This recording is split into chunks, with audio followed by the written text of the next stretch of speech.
Hello, my Teaserking family. How the hell is everybody today? So, keep watching videos. It's the same bullshit. Gold going up. Silver, huge demand. There's not anything left. So I asked logically, well, why isn't the price going up? If there's huge demand for any product, steak, a mantle card, milk, whatever, price goes up because there's huge demand. Demand's high, price goes with it. Pardon me while I eat. So what happens is, but when it's price fixed by JP Morgan Comex, with the price fix comes, we keep the price down. And as Andrew McQuire was saying on his little show, it's clear they're price fixing it, but there's less and less, banks stop supporting it. So we're going to see it really start moving again on Comex, but we want to see it move in free market. See, my analysis is all based on free market. If you get the fix off of it, what is the true price? That's where I'm coming up at 50,000. It's after it breaks Comex, after we get out of paper. So that's really what we're looking at. Now, these guys on YouTube are more, that's what Comex said. They're too stupid to understand Comex is price fixed, so therefore they go, well, it might go to 2,200 on Comex on price fixed, unless they're thinking that it's been price fixed for 40 years, it'll stay price fixed. And my point is it can't stay price fixed because of BRICS and China and Russia. So that's what I'm saying. Will the U.S. go to war? They go to war with China and Russia, it's for the gold because they don't want them to print gold. There's no other reason. It's not about Taiwan.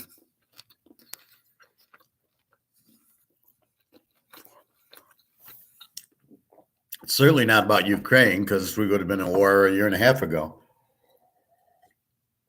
In fact, hearing what I heard today, they were all ready to settle it. When Putin thought that they were going to walk in and that the Ukraine citizens, it's like when Hitler went into Austria and everybody was clapping, oh, good, we're back with Germany. And that's what he thought would happen, that they'd all be happy that we're going to help them and protect them.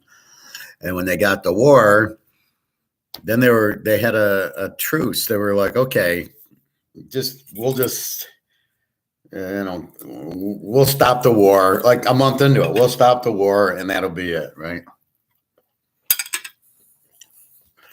But who prevented that? The U.S., of course.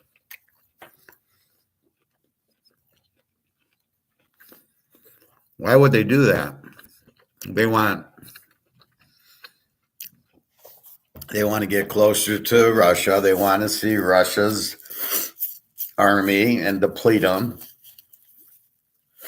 And they don't care. They're not killing their own people. They're killing the Ukrainian people, which I take offense since I have a Ukrainian girlfriend that she's have to go through this shit so you can deplete the Russians. Or I'm not sure if it's all these guys who own the defense stocks want the defense stocks to go up early. That's you can't figure out a different way to do it. How about buy gold and let gold run? Then you'll make far more money than you could at anything else, and you won't kill anybody. Anyway, so that's what's in there. So are we going to go to war with Russia over the gold standard? That's why we went to go to war with Libya, was their gold-backed coin. But I think I don't know if they can go to war with Russia and China, countries who don't want the US dollar. So more and more are getting out of the US dollar.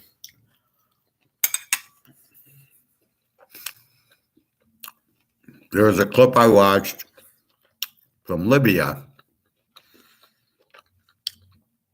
President of Libya is warning, we're getting out of the dollar. If you have the dollars, you better get out of them. This was like today, and he's warning everything's happening in the next few weeks. I don't know why April's the kicker. What, after the NCAA tournament? I can't imagine if it wasn't after the Super Bowl. But I did tell you after the Super Bowl something would happen. And it did. I mean, all these banking casualties didn't start till actually after my birthday, but after the Super Bowl.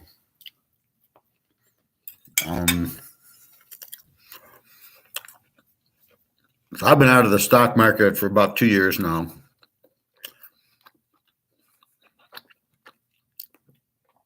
I remember it was before Toyota, before Alabama. And I was telling my friend, get out. I was out. Really, I wasn't in it anyway. I was just more or less buying gold and making money there. So with that said, all this shit about get out of the gold, the stock market, and then the housing market's crashing. I remember at Toyota, I was telling everybody, get out. Are you buying a house here? No, because the housing market's crashing. Now, see, I'm right, but it didn't happen the exact day I said it. So people will look at you funny because it happens. Like you say something's going to happen, and a year later it happens. Were you right? Yes. Did you say it's going to happen that day? No. But it does kind of bother you, like, oh, it didn't happen right away. Well, I know two people in Toyota who got the shit kicked out of them in their 401ks who didn't listen to me. Well, the market will come back. Not this time. There is no coming back this time. Now, I know the S&P and the NASDAQ are down 20, 30%. Really, the Dow 30 industrials aren't, because they keep pushing up Apple and that. And I found that Navera is an AI company. And if they think artificial intelligence is going to work, I don't know. I doubt that. But it pisses me off, these algorithms. So I'll be in a movie and I pause it to go to the bathroom or to cook. I cut back and it takes me to commercials.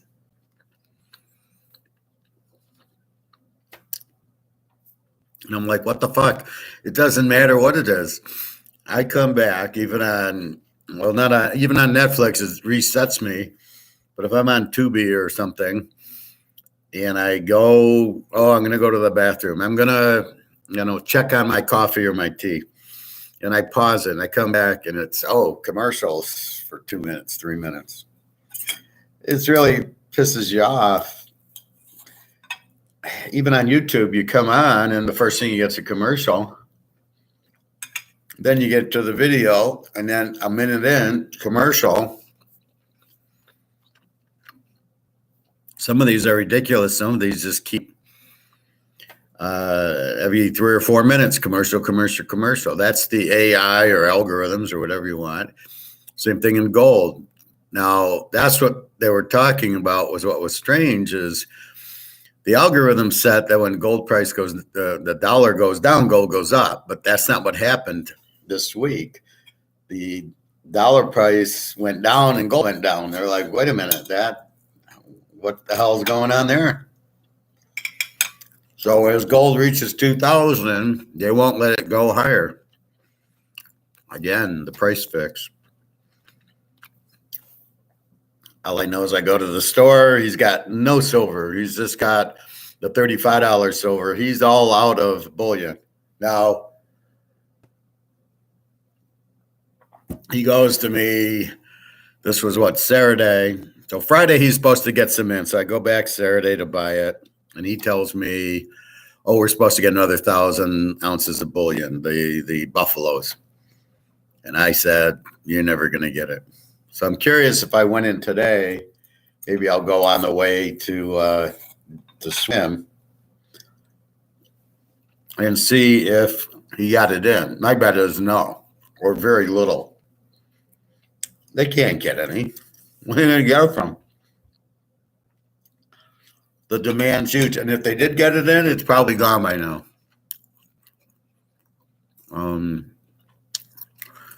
That's a good way that you know there's demand. And to answer Bobby's question, with demand, price goes up if it's not fixed. Bobby's question, well, if it's fixed, is it going to go to zero? Well, they tried lowering it. It got to 1975, and now it's back up today. So let's take our view of gold today.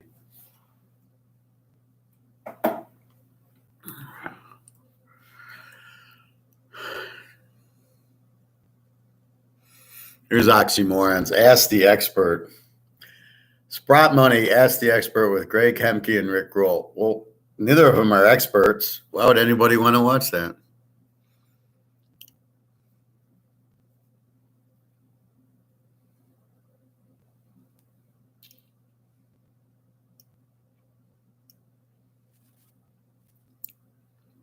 All right, let's check our gold price.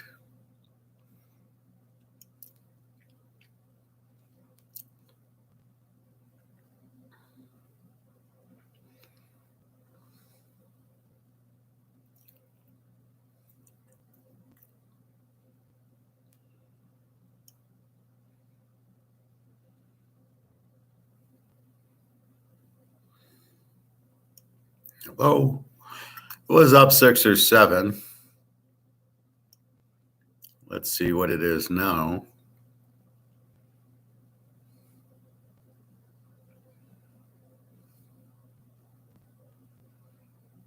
Gold price today, down 7. It was up earlier. Let's see what happened.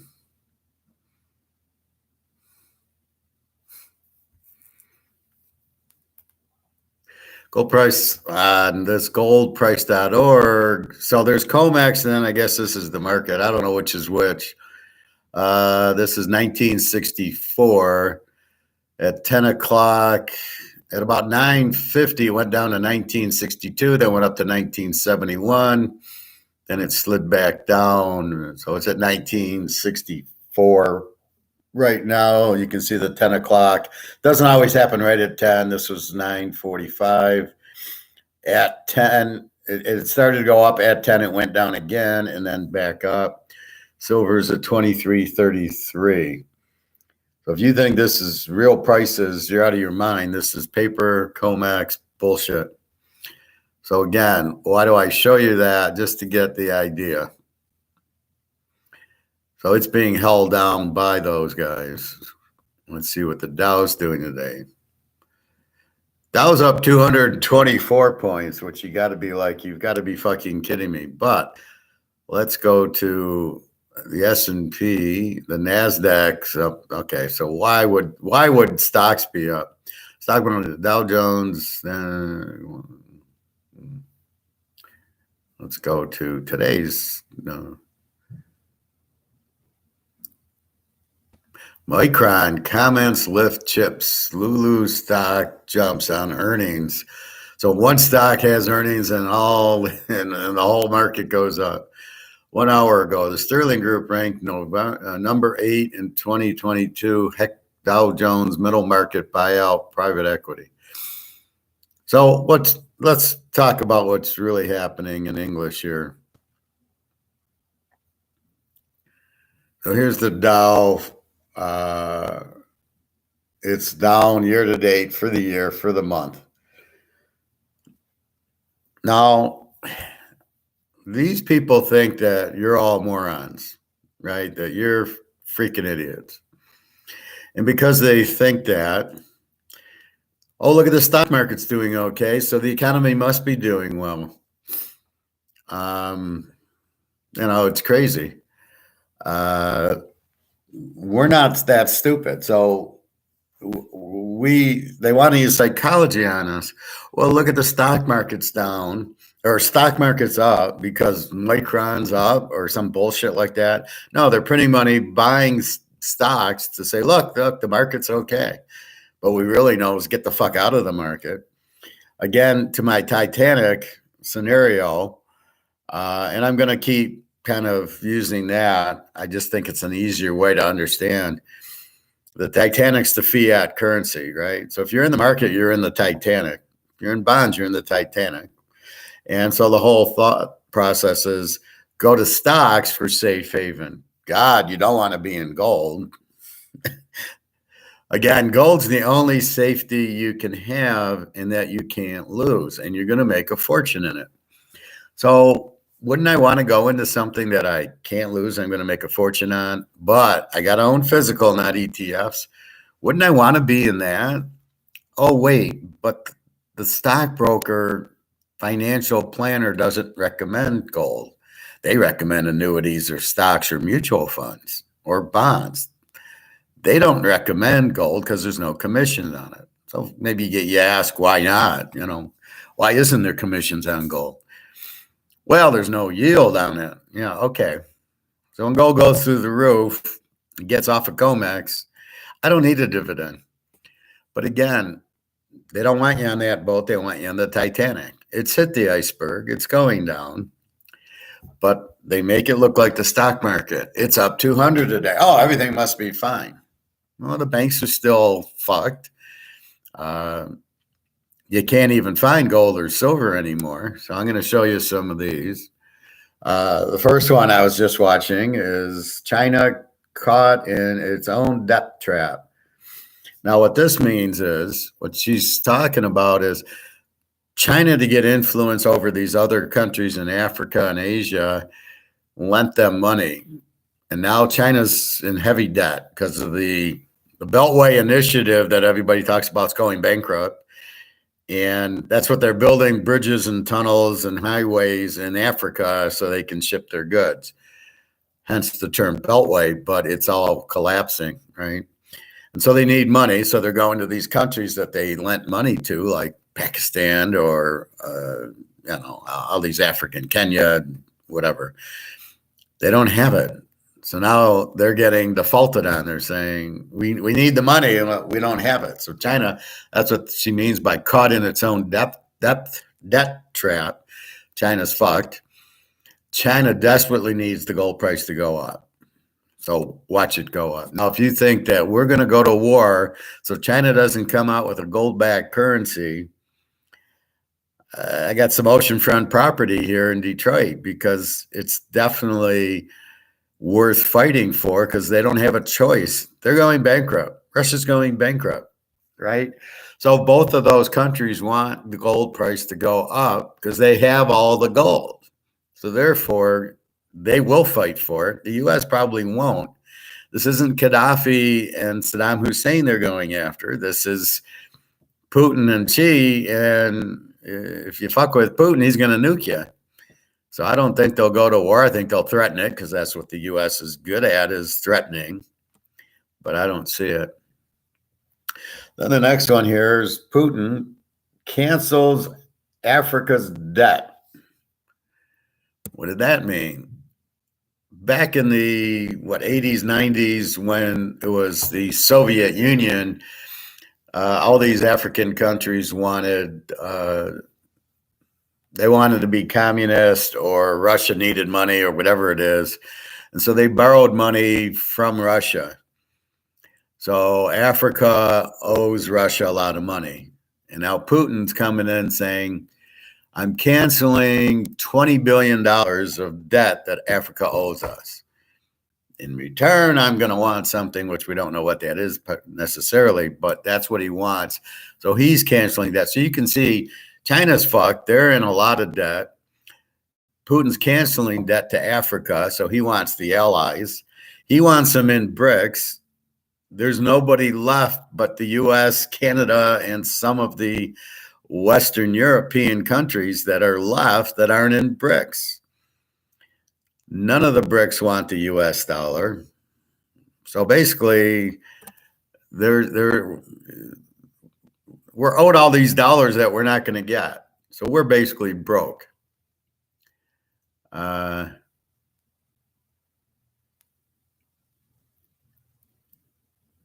Okay, this Mike Pinto is the dumbest guy. He's a Keynesian. He does not understand. So I was watching some of his just to get the perspective. He thinks, I want to clear this up. He thinks there's inflation and then there's going to be deflation and then there's going to be more inflation, and he's not yet buying gold. And what he doesn't understand is the inflation's not going away. There's inflation. There's still inflation. Soon, there's going to be hyperinflation. So let's go back to Austrian economics, June 2nd, 1993. We have three types of inflation. So when the money supply equals prices, which is about where we're at. And then the third type is the worst stage, is hyperinflation. The money supply increases, prices increase faster, expectations drive the whole system, and that's the end of the system. And we're very close to that. Once the Fed pivots back to lowering interest rates. Now this chucklehead, stagflation is high inflation and high unemployment, which we're headed for. That's a depression.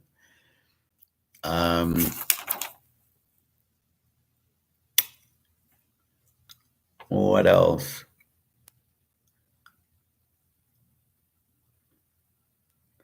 So what you have is there is no deflation. Deflation is would be the slowing of the inflation.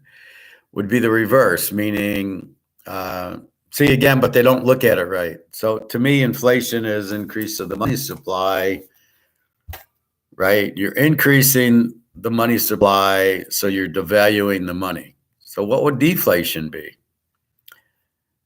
You're decreasing the money supply, so the money gets worth more. You can't do that. They, again, this is why they're Keynesians, look at it in prices. The economy, the prices are up.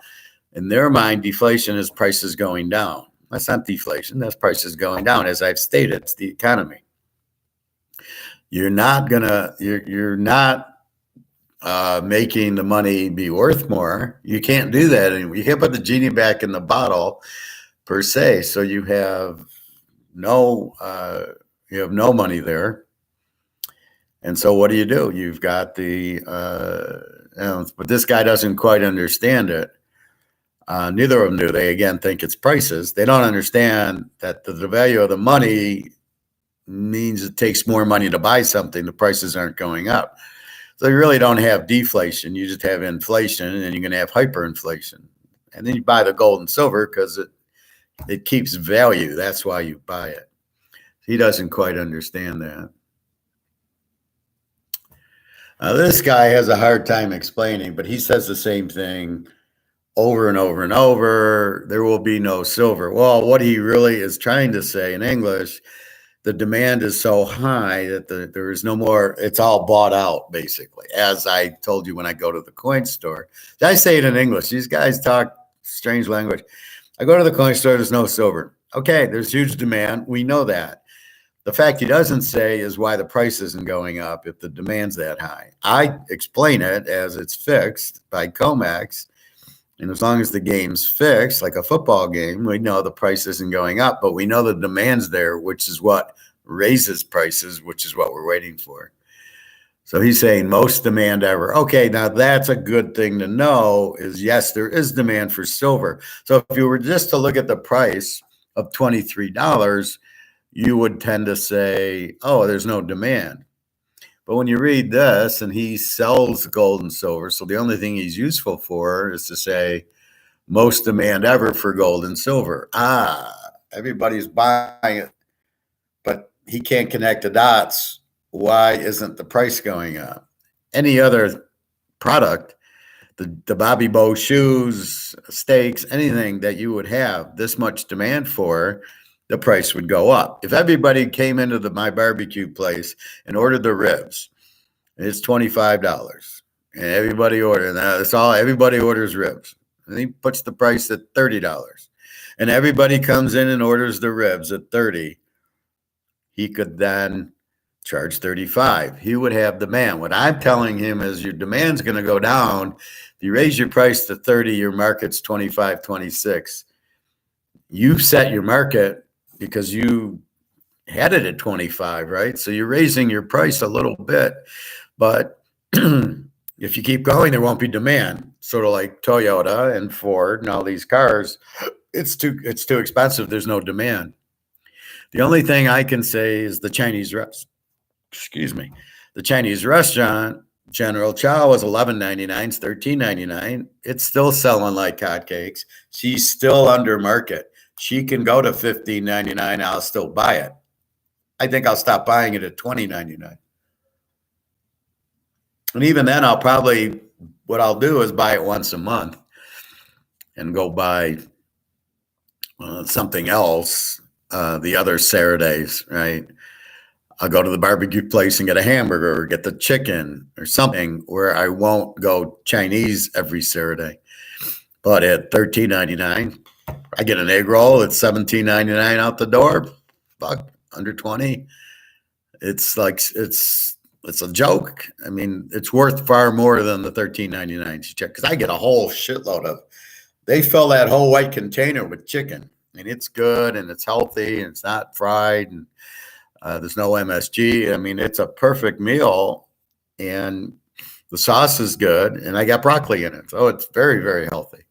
So I keep eating that at $13.99 is a joke. All right, so silver demand. So from our standpoint, from our classical economics, Adam Smith and the professor here, what are we saying? Well, the people, the individuals want gold and silver. Now, what should happen in a market economy, it should drive the price up. But, the U.S. is scared of that. They want the stock price to go up, and and everybody goes, the economy is healthy. Look at the stock price is going up. What they're afraid of, though, is if the gold price goes up, then everybody's going to think there's trouble. Well, wait a minute. If nobody understands gold, why are you afraid of the gold price going up, that the dollar's in trouble? Nobody connects the dots but us. So I'm really kind of curious why they keep the gold price down, but it's artificial. And as we know, they can't keep their finger on the dike forever. Once it comes off, it's going to be this huge jump. So that's where it goes to 10 grand once the figure comes off. So that's what I keep saying, just in case you're curious, or Bobby's worried about it going to zero. Well, only Bobby could be worried about it going to zero. That's okay, Bobby Bo. That's a good question, and you're trying to be safe. Let's see. All right, I'm going to play the cowboy Bob Orton here. He's okay. What will happen to your gold and silver? It's a terrible header. You have people wanting to liquidate assets for money. First off, I'll just say it doesn't matter, because you own metals, presumably. I mean, there are some people who own metal because they want to make money. They want to buy gold at $1,500 and sell it at $2,000 or sell it at $2,500. The real reason to own metal is for when the system actually fails. Titanic. Understand that all currencies on the planet today are fiat. They're backed by nothing, which means they're actually worth nothing. When the system does fail and you own gold or you own silver, you own real money. Basically, you own a piece of all the real marbles on the planet. You will enter the next system with capital when the vast majority will enter the system with nothing. I've had multiple clients, not most, because most who call, they've already got their thought process straight on this, and they know exactly what you just said, is the fact that having real assets is the name of the game when trust is being lost in many quarters. But there are some people who actually use the following phrase: if the system were to collapse, if I buy metals and I have them, how would I get rid of them? Can you talk to us about why even thinking of it in that manner, about wanting to know how you're going to get rid of metals, is probably shows you don't understand the role that they actually play in your family's financial future? Exactly. That's not the question. Once the system comes down, the thought process of, oh my gosh, how am I going to sell my metals and get dollars? Well, you won't want dollars because dollars won't be spending. The fact is, if you own gold or if you own silver, you already have money, and you have the money that new monies are going to be based off of. So worrying about how you're going to get rid of metal is kind of a really ridiculous thought process, because you will have people banging your door down, hopefully not armed to steal your gold or silver, but you'll have people banging your door down wanting money, wanting gold, wanting silver for a product, whether it be chickens and eggs or somebody's car or a piece of property or whatever. You're going to have people wanting to liquidate assets for money. That money is gold and silver. That's the part that most people have just... Okay, so the host is clueless, right? He doesn't get the question. What the question is what I teach, which is gold's now hit 50,000 an ounce. And maybe I want to pay a credit card or pay a bill. I can't pay the bill with gold and silver because it's not priced in gold and silver. So you get your electric bill and says you owe, you owe Detroit Energy $75. How do you pay it? That's the question. This guy and this host is freaking clueless. How do I pay that bill is the question they're asking. I need money to pay the bill, because how am I going to pay the bill? The bill is not priced in gold and silver. That's my point. So they're going to come out with, as this goes to nothing, I'm so tempted to rip it again. As this goes to nothing, they will come out with a new currency. If it's not backed by gold and silver, it's really the same currency backed by nothing. As he said, they're all worthless. So the question the host is initially asking, which he doesn't understand, which I just roll my eyes that he's the host. And I called this guy up. I says, let me be on your show. You don't understand how to answer any of the questions. And I'm a professor and I got a master's in it. And I send him a video to say, look, this is, and so the guy's too wimpy to have me come on the show, I guess, or he's confused that I'm the Teaserking, and he doesn't quite understand being an IMFJ. I can be excellent at picking football games and understand Austrian classical economics, gold and silver. He doesn't think I can do both. So he thinks, well, he just handicaps football games. He's not watching the videos. I sent him the Titanic one. I can't believe the guy hasn't contacted me. It just blows my mind. But we'll just continue here. So you guys get the goods and his people don't. So the question being asked, so when the new money comes out, as I've said, I don't want to cash in gold for this, because that's why we're getting the gold in the first place, is to get out of this. But in an economy, you need this to pay your electric bill and to buy your food and go to the restaurant and go to the show and go play football and gamble and, go to the opera, whatever the hell people do. And so you're going to need that. So we don't want to trade in our gold for this. We want to trade in our gold only to pay bills that we can't pay with gold and silver. So we're going to use the new currency, which is supposedly plastic money that the Canadians use, that will be even more monopoly because they're in colors. So they're going to give us this plastic. So we're going to take 1,000 of our dollars and buy 1,000 plastic Canadian dollars. That'll be US. And that's what we're going to use to pay our bills, to go to get a coffee, to go to the restaurants, to go to grocery stores, to get a haircut, to pay your utility bills. But what are they going to be priced in? So the part that these idiots are missing, how do you pay your electric bill, is not going to be in gold and silver. So they're going to have to redo the prices. And so when he's saying, you know, he doesn't quite get it. Now, nobody is buying gold at $1,500 to sell it at $2,000. If you're buying gold and silver, it's to get out of the fiat currency. Okay, that's the most important. You're buying it to get out of this. And you're buying it because it's an asset, and you know it's not going to lose value. It's going to gain value. It's going to go up to 10,000. But it ain't going to zero, right? It's only, this is going to zero. So we understand this is going to zero. We need to get out of it. You don't have an option. Your only option, you can buy real estate, but you're walking into a trap because it's not going to hold its value and the interest rates are going to go up. So you're fucked. Oh, I can go into stocks. Same thing. They're not going to hold their value because they're the Titanic. Stocks, bonds, real estate, cars are all on the Titanic because they're all in fiat currency.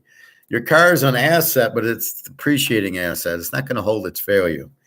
Your house will hold its value, but the interest rates are killing you.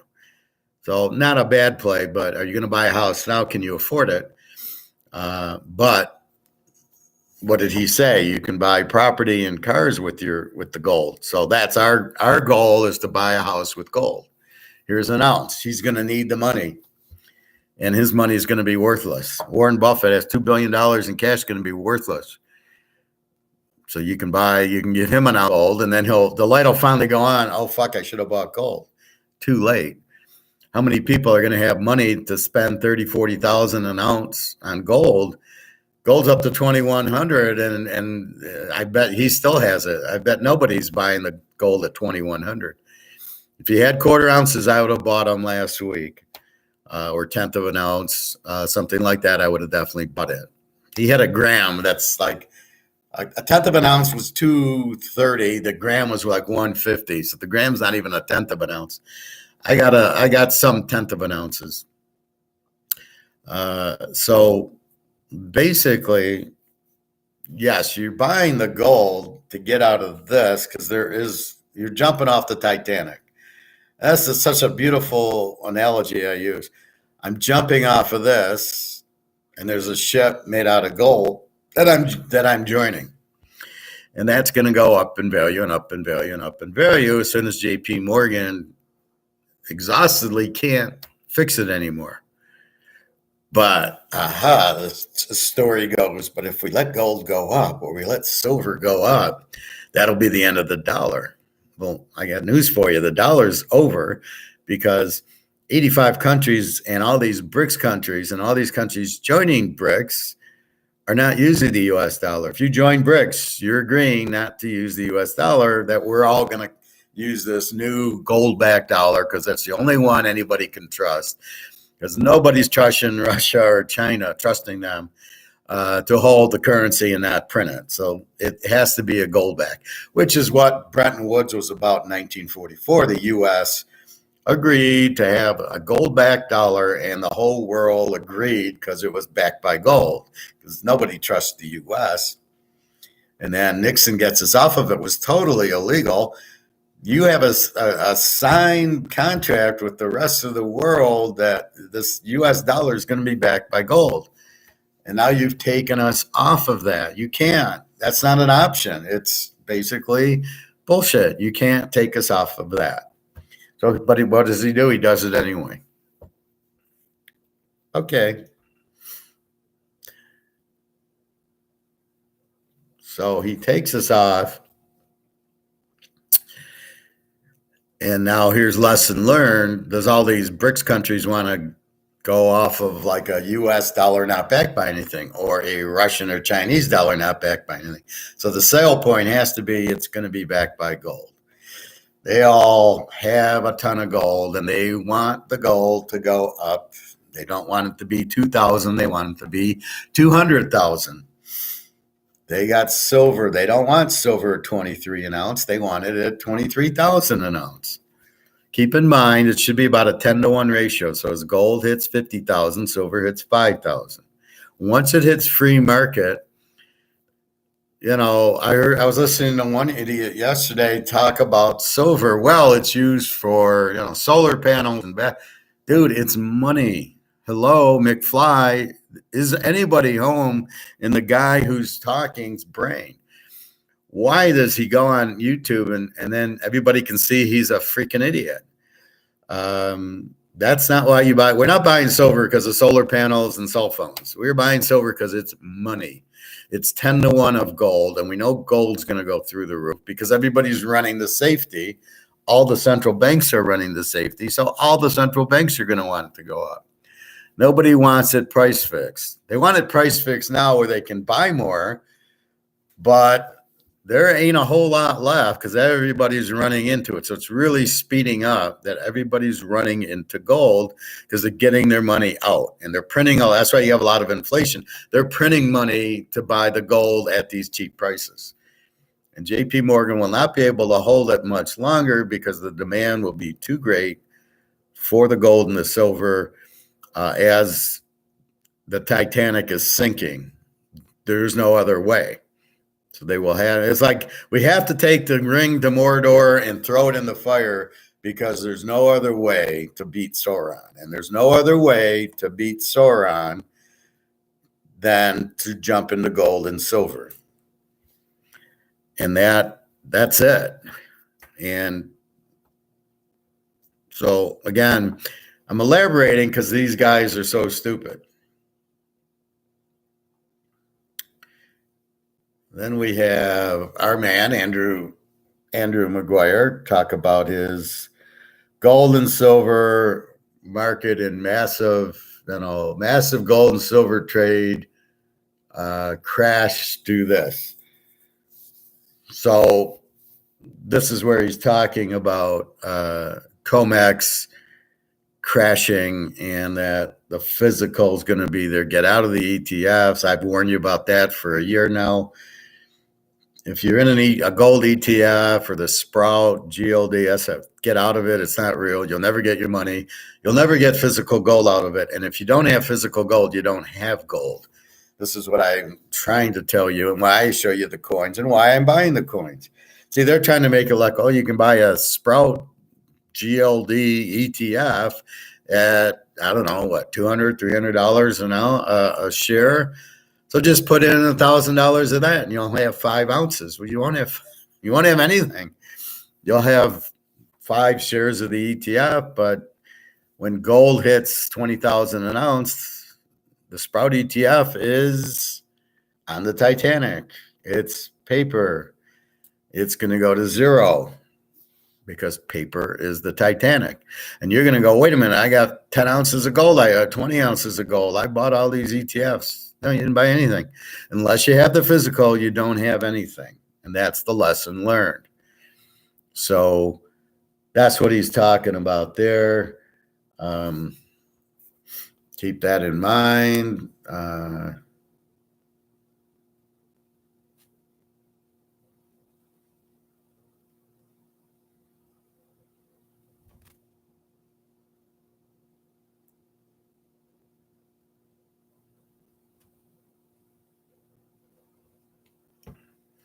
Let's see. So we'll go to my gold videos.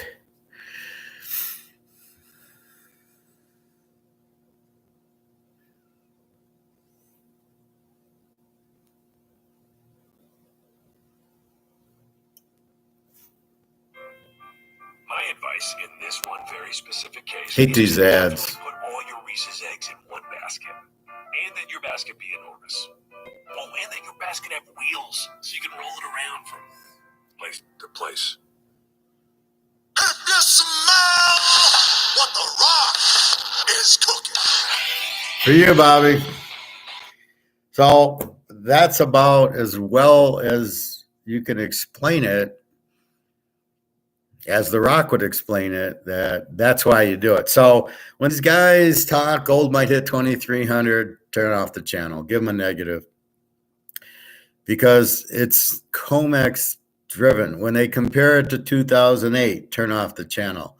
It's COMEX driven. We're at a higher level that says COMEX is going to be gone. And these prices are on a COMEX price fix 2008, 2000, whatever year you want. It's COMEX price fixed. They don't want the price to go up. Once we alleviate the COMEX price fix, then we got the real price of gold. And that's what I'm talking about. So to quote the other guy, you're going to get out of gold to pay your bills. Now, I agree with him. I don't want to sell my gold to buy this. That'll only be in an emergency where I need to pay something. I'm getting Social Security. What's going to happen to it? The dollar crashes. What's going to happen? Am I going to still get it? How do I pay my bill? So this is all gold and silver won't be used to pay the bills because they're not going to be priced in gold and silver. And that's why I say you'll never have a central bank digital currency, because they're going to have to reprice everything, which is going to take 10 years. What does the guy reprice the Chinese food for, or the barbecue ribs? He's got to reprice it. Well, what's he going to do? There's too many products to reprice. What do you get paid? Are you making $75,000 a year in this dollar? What do you get paid in the new dollar? What do you get paid in the central bank currency? What do you get paid if we're on gold and silver? These are all who the fuck knows. So really what you're going to do with the gold is you'll buy a house. You're going to give them the ounce of gold or a half ounce of gold for Mercedes.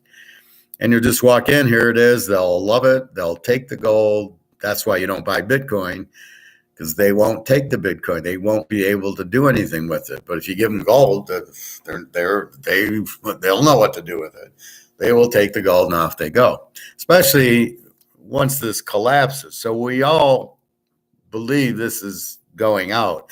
That's what the inflation is, the devaluation of the dollar. So deflation is what? You're helping the value of the dollar go up? I don't think so. Even in 1980, they raised rates to 20%. I don't think they made the value of the dollar go up. They maybe made the prices come down because they put everybody in a recession because things were so expensive nobody could afford anything. But I'm not sure that made there was less dollars, and therefore, because there was less dollars, the value of the dollar went up. Keep a very tight scope. Inflation, you're printing the dollars to death. The value of the dollar is dropping. That's inflation. There's no such thing really as deflation unless you figure out a way to make the dollars worth more. Good luck figuring that one out. Prices are the effect, not the deflation.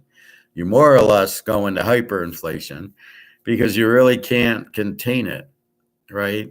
The value of the dollar sinks. Now, where people look at me is the timing of it. Well, I told you this 2 years ago. I prepared you. I've been buying gold and silver for 2 years. I've been out of the market for 2 years. I didn't buy a house because I could see this coming. I remember going to Alabama. You buying a house? I go, why would I buy a house into a collapsing housing market? And they're looking at me. Well, it's not collapsing. Oh, are they looking at me now, today? Well, yeah, you said it a year and a half ago. Well, yeah, like I knew it's coming, but I can't give you a date, right? It's not a football game where we know the game is, we know the Super Bowl's the first Sunday in February. Since we know it's the first Sunday in February, then we can go ahead and we know when it is. Well, we don't know when this is happening, even now. But what do we see? Black swan, the banks collapsing. Black swan, interest rates. Black swan, Credit Suisse collapsing. Black swan, Russia and China in debt, a war with Russia and the U.S., don't kid yourself. It ain't Russia and the Ukraine. Why isn't it ending? Well, you think BlackRock wants to keep making money on the defense missiles? That's going to keep Putin fighting? Are you insane? So there's a lot of shit, black swan stuff going on, and they're trying to hold on to gold. We got to keep gold from going up, or people will know there's a problem. Well, everybody's out. There was one I read that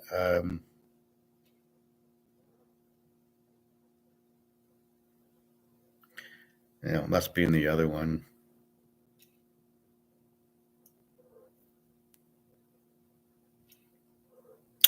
There was one that I was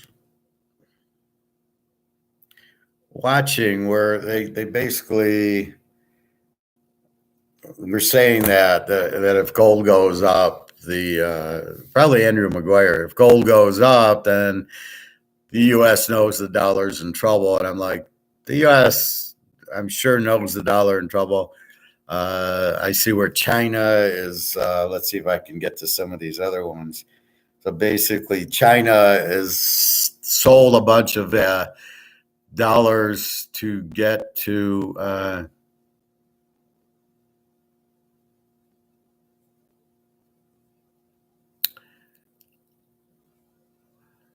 let's see. Well, see, I don't like this guy. It's all collapsing and they don't know how to stop it. Yeah, they do know how to stop it. You go to gold. Gold would stop everything. Gold would make everything go away. But then they'd have to admit they were wrong and they fucked up. It's the answer to all the riddles. I love quoting the Lord of the Rings. So this is the answer to all the riddles, except for the Ring of Power. It's gold. Bank failures 101. See, yeah, would you listen to this idiot? See, I've explained bank failures, but I do it at a master's level, not at 101. These guys, I don't know. I didn't listen to them, but basically, they're in real estate or they're in bonds, and their values are dropping. People are getting out because they're only getting 1% at the bank, so they go into something with 4 or 5. Or if they're real smart, they get into gold and not worry about the rate. Understand that the value of the gold's going up, and it can't go down. So basically, get off the Titanic.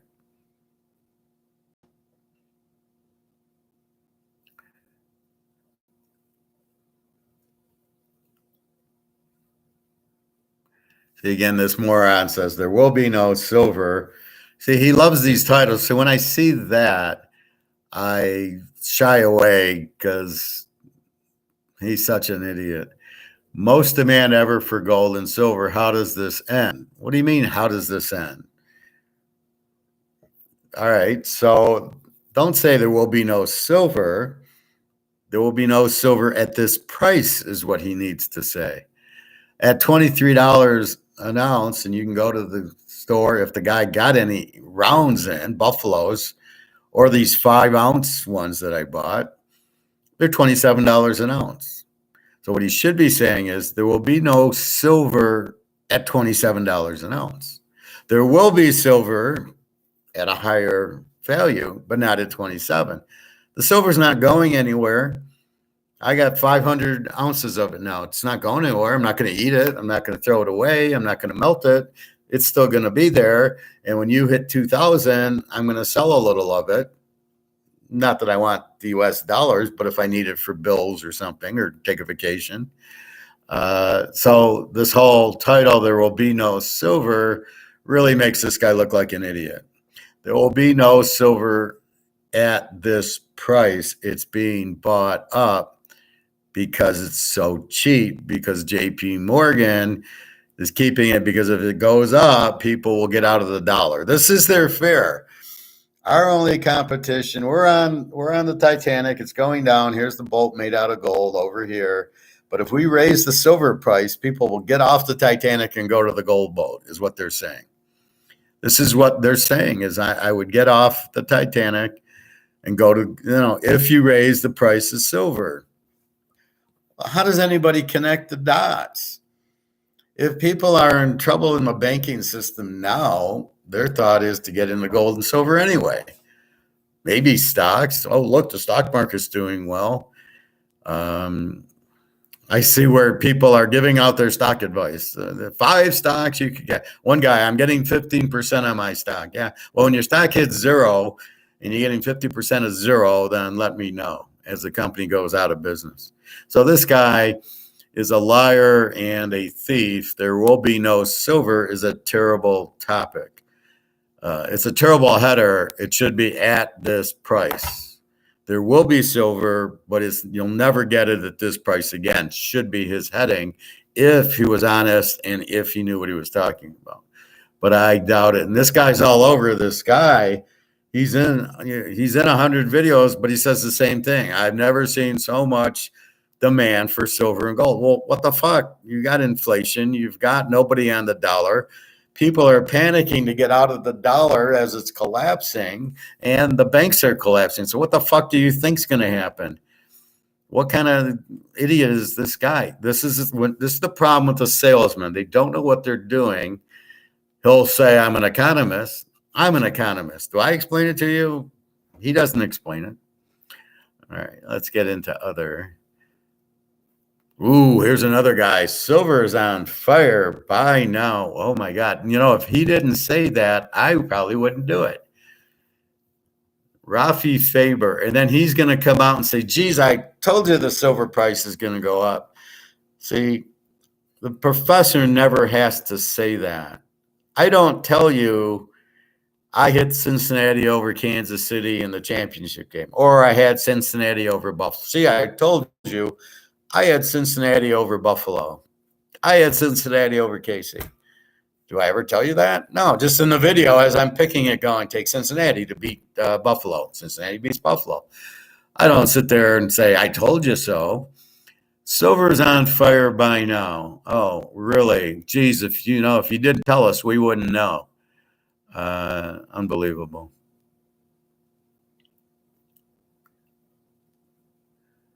Let's see.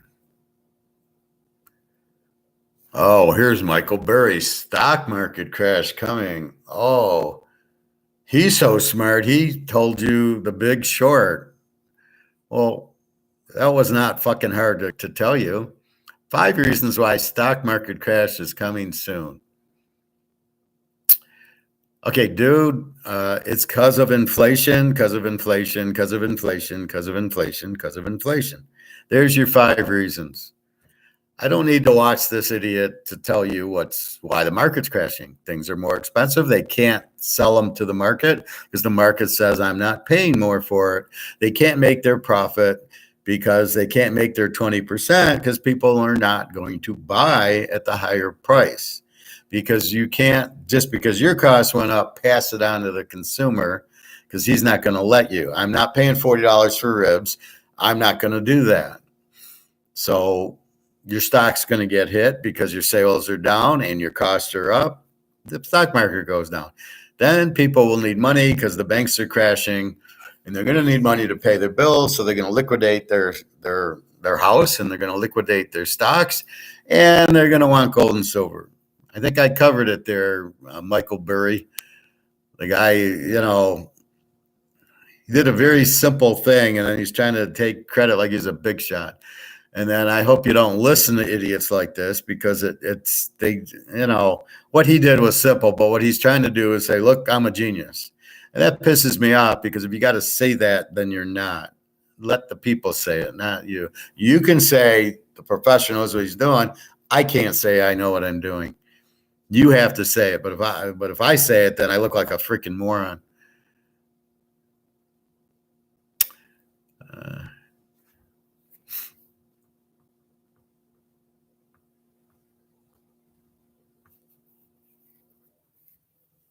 Then there's a bunch of Beltway things where the Beltway in China is going broke. So China's really in trouble.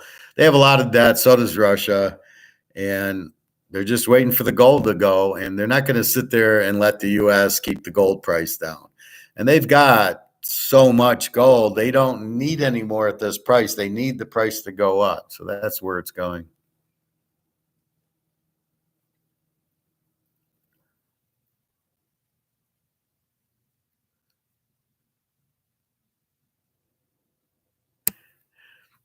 All right, let's see.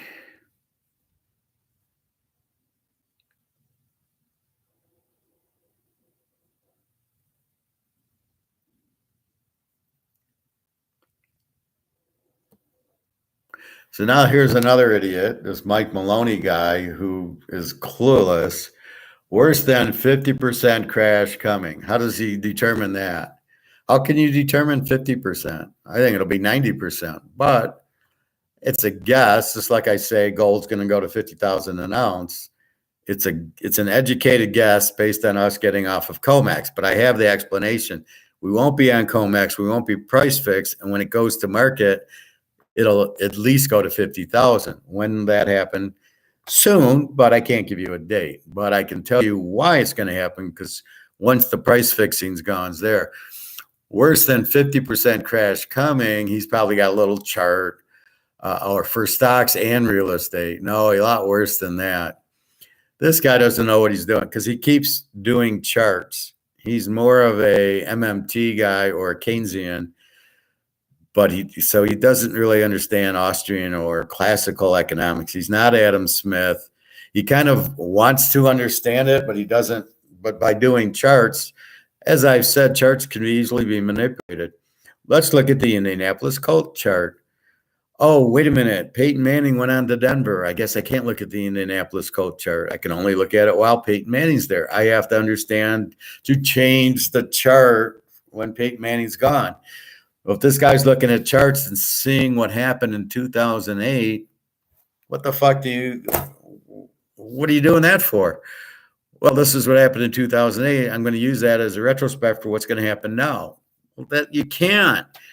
Because Peyton Manning's not on Indy anymore. I can't look at the Indy, or Tom Brady's not on New England. I can't look at New England anymore. That is the problem using charts that the Keynesians love to use. Look what happened in 08. So therefore, the variables are all the same, which we all know they're not. And therefore, this is what's going to happen now based on what happened in 08. Well, but Peyton Manning's not on Indy anymore. Why are you using an Indy trend? And that's the problem using.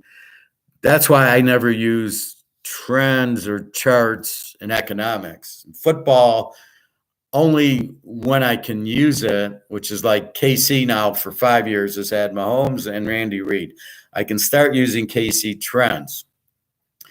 But even when I pick games and you hear me and you watch me pick them and I go, the Lions are bad road dogs. Play against the Lions as a road dog and you're 85%. Well, did it start to get better? I better ease off. But that's not how I picked the game. That's part of how I picked the game. But I'm looking at 15 other reasons. These guys are looking at a chart from 08, but they're not picking up 15 other reasons. They're not picking up the BRICS countries. They're not picking up the U.S. dollar is no longer the lead currency. They're not picking up that the heavy inflation leads to gold and silver going much higher than in 08 when there wasn't inflation.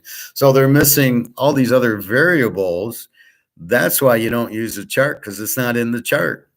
Was Briggs in the chart in 2008? No, because it just started. It's been around about a couple years now. Was the inflation heavy in 2008? No, just the housing crisis. People stopped. Interest rates went up, and they didn't even go up. The variable rates just did their natural. If you buy a house in a variable rate, it might sit for a year or two at 2%, and then it goes to 4%. That's not inflation. That's just the way a variable rate does it. Are they factoring that in? See, that's why that happened. But that's not what's happening now. Tom Brady's not on New England. Peyton Manning's not on Indy. So you can't look at those trends and compare them and say, this is what we have. And this is the problem with these guys. They're morons. They don't know what to say. So they try to use a chart to their advantage. I can say this happened in 08 and this happened now. Yeah, but nothing is the same, right? You're using a Tom Brady chart. He's not there. Oh, well, don't ask, in New England, So this is the problem with charts. So that's why you can't trust people who use charts. You can use people like me who use trend analysis in football, but only if things stay the same. Kansas City, not, you can't use the Lions. They have a new coach every 2 years. I can't use I can kind of look at the last 2 years to get a feel. Or the Bears suck, so I don't really need a trend. I can just say, oh, they turned into like I can tell you Georgia went from an under team to an over team for some reason. And I can tell you Chicago Bears went from a under team to an over team because Fields started to run the last 5 or 6 games. Is that what they're going to be this year? I don't know. I've never seen a running quarterback take the team over. Their defense is so bad, and then he would score all these touchdowns running the ball until he got hurt. So this is where you need to be flexible and not use a trend. If I just use trends, I would never have seen Chicago go to an over. And we won a lot of money on Chicago over the last 6 or 7 weeks, right? As soon as they beat New England and they put up 40 points on New England, I said, what the fuck's going on? And I noticed Field running all over. Then they play the Lions a week or 2 later. And what am I doing? Oh, I'm betting the game over because the Lions have no defense and a good offense, and the Bears have no defense. And all of a sudden, Fields is their offense. I lock the over, and I win it by 20 points. That's what a trend would not show you, or a chart would not show you. The variables change, and that's why you can't look at a chart because of the variables. So with that in mind, that's what you're looking at. So when idiots like these guys look at a chart, immediately give them a negative and turn them off because there's too many variables. You cannot compare 2008 to today. Inflation, BRICS countries, gold and silver is a much different animal, hopefully breaking away from COMEX. Silver, I can't imagine stays at 23 much longer. It's so low. It's ridiculous. I mean, gold going up, silver should go up. They're both money. You're buying silver because it's money, not because it's in computers or cell phones or solar panels. That's not why silver goes up. It's money. It's the competition of the Titanic. You go to the gold and silver boat. That's what it's all about. Silver is money, as is gold. This is the Titanic. This is worthless. So you're not buying silver. You're not buying silver to stay on the boat because they're going to use it for solar panels. You're jumping to the boat where the gold and silver are on the boat. That's what you're doing. All right. I think that's well handles that. Keep our eye on bank failures, but there's going to be a ton of them. Basically, they're all going to crumble. It's just a matter of time because they're all in the same boat. They had to buy bonds, or they loaned out their money for houses and cars. Interest rates are going up because of the inflation. So they're all getting fucked. People are defaulting. Either way, the bank has to pay you out 1 or 2%. And here comes, they wanted to put me in an annuity. I'm sure it was a RET. Right? What happens when the people can't afford their house and they start defaulting? Do I still get my 9%? And what's the risk? Bernie Madoff. I should have called him Bernie Madoff. Yeah, I'm going to get 9%. Yeah. Okay, Bernie. There you go. Enjoy. So that's my point with these clowns. No thanks. I'll be in gold and silver. See, I didn't even listen to him. I would not have been Madoff because I never would have listened to the bullshit that these guys are saying, right? I'm not going to listen to it. I don't want to hear it. You're not going to sell me because I'm not an idiot, right? So that gets back to the first part of class, which is know who you're talking to. If you're talking to Maloney, right? If I'm talking to this moron, I know he doesn't know anything, so I don't even have the conversation, right? If I'm talking to this guy, I'm going to listen to him because then you got to smell what he's cooking. If I'm talking to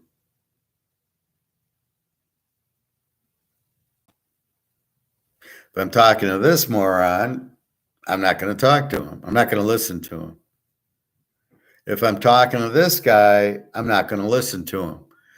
So that's what you have, is know who you're talking to. The only one you want to talk to and listen to is the professor. That's the only guy that you should be talking to, but I got to prove it to you. And I got to tell you about gold and silver, not a salesman or a guy who used to be on Wall Street. There's very few that know what they're talking about. Not this Rick Roll. Where's his little picture? Little schmuck.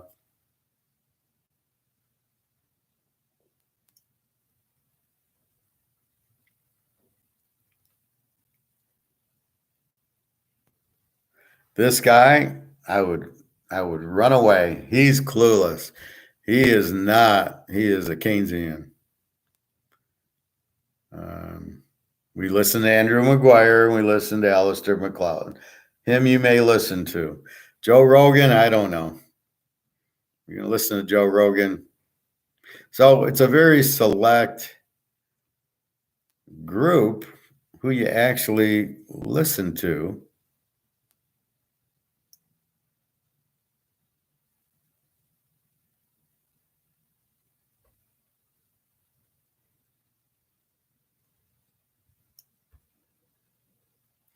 This guy I wouldn't listen to. He's another Keynesian who's running Sprout, who's trying to scam you into buying an ETF, who won't tell you that they're bullshit. This guy I would definitely, and he can't explain shit. I got a master's in it. I listen to him. I don't know what the fuck he's saying. He's talking in these strange words that I don't know what they mean, and he can't explain them. This is a guy you waste your time listening to. This guy I wouldn't listen to either. Who the fuck knows what he is? Finally, the U.S. government is doing something right for the senior. This guy's a real bubblehead. This guy's a total idiot. He is also a Keynesian. So they all pretend they're Austrian, or they pretend what within a week. So who the fuck makes that? Within a week, all chaos breaks loose. This is 5 days ago. Well, it's been a week and all chaos isn't breaking loose. What the fuck's he talking about? And then here's our guy, Alistair. So we listen to him. This is the guy we listen to. And these are the guys we avoid. Again, this guy, what does he say? Record silver demand. And he's just said today, silver out. What the fuck? He keeps saying the same thing, getting on these shows because he owns this one thing. I don't know who this guy is. No bank is safe. I don't know who he is. The entire banking system is. Yeah, we know the entire banking system's broke. This guy I wouldn't listen to. I think he's Buffett's guy. See, a lot of these guys, this guy, he's a freaking idiot. So keep in mind, most of these guys don't have a clue. Alistair does. So when you get to this guy, you go, so these are the only guys you listen to. Him, Andrew Maguire, and me. Otherwise, again, rush to gold, omit banking meltdowns. Again, he says the same thing over and over and over. Rush to gold. There's no more silver. The banking breakdown. Yeah, well, we know that. And this idiot, banking failures to accelerate. Really? Wow, you're a genius. You're telling us that there's going to be more banking failures? Wow, we didn't know that. Another bank fails. What's next? I mean, these guys are all fucking morons. This guy really, hey, bank runs begin. This guy, if you listen to him, you'll be broke. This guy's name is Robert Kynes. Real moron. Not including Peter Schiff, who's I don't even have.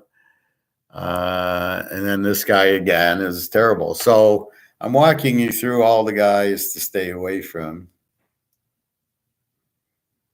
But they all say the same thing.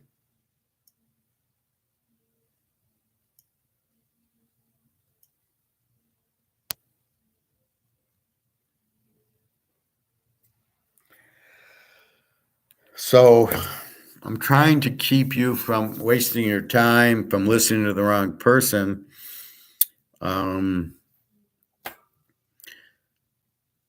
If you listen to them, ask yourself, do they explain it as good as the professor does? And I go about 5 minutes into these videos, and I like get so frustrated, like, oh, another fucking idiot. Again, he's talking COMEX, paper gold, not physical gold. They don't get it. COMEX is broken. It's done with. They're just finishing up, but it's going to be gone.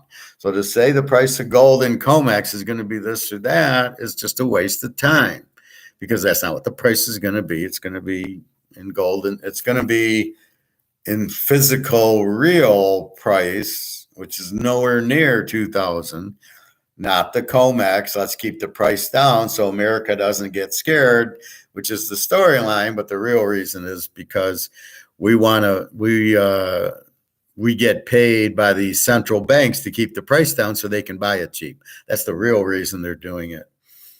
But why does the U.S. not own any? It's just pure idiotic. All right, so we know that. Basketball, there's only 4 games. There's only 2 games. So we've got San Diego State and Florida Atlantic, 2 minor teams.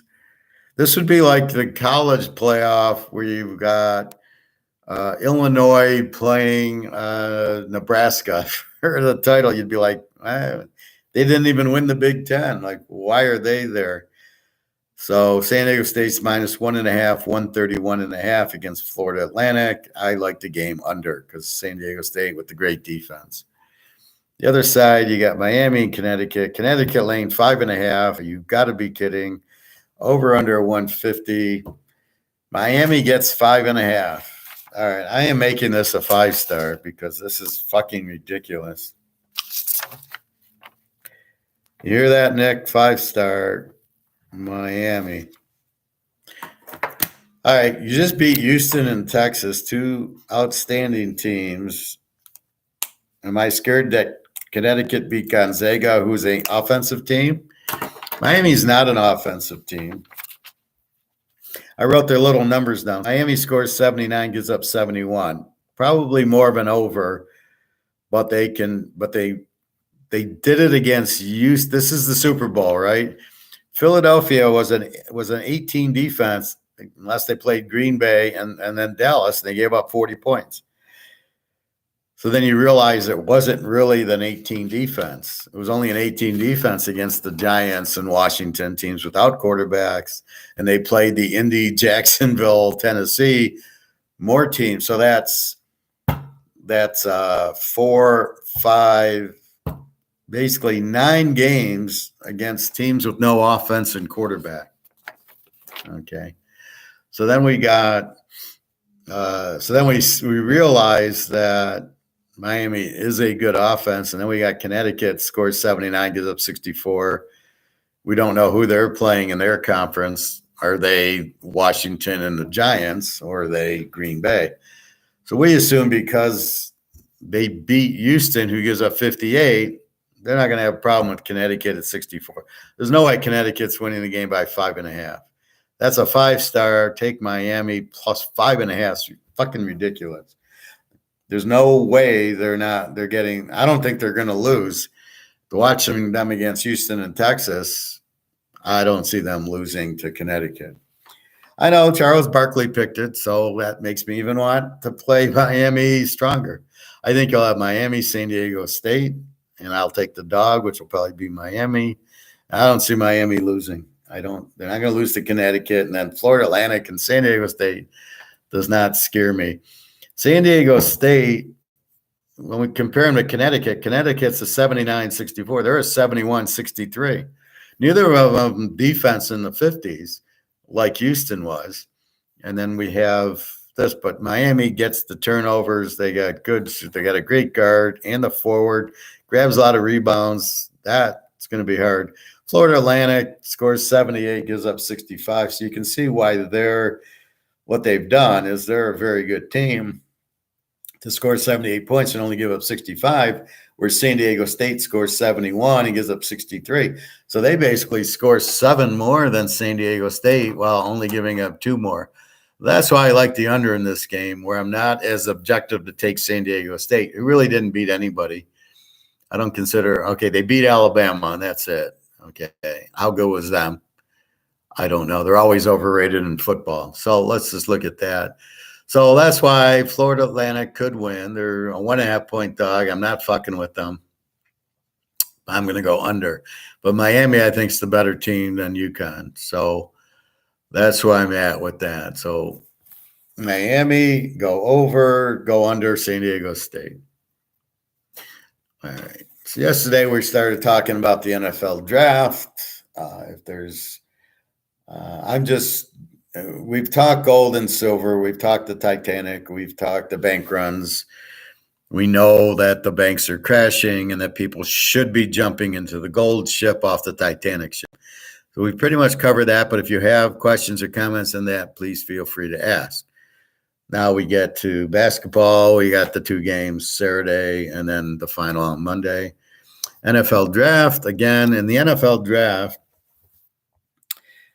they totally missed the concept how to draft. That's why Indy and the Lions and Houston and Oakland are always drafting towards the top. Carolina, because they don't know what the fuck they're doing. You build the team with Joe Green and Franco Harris, as I said yesterday.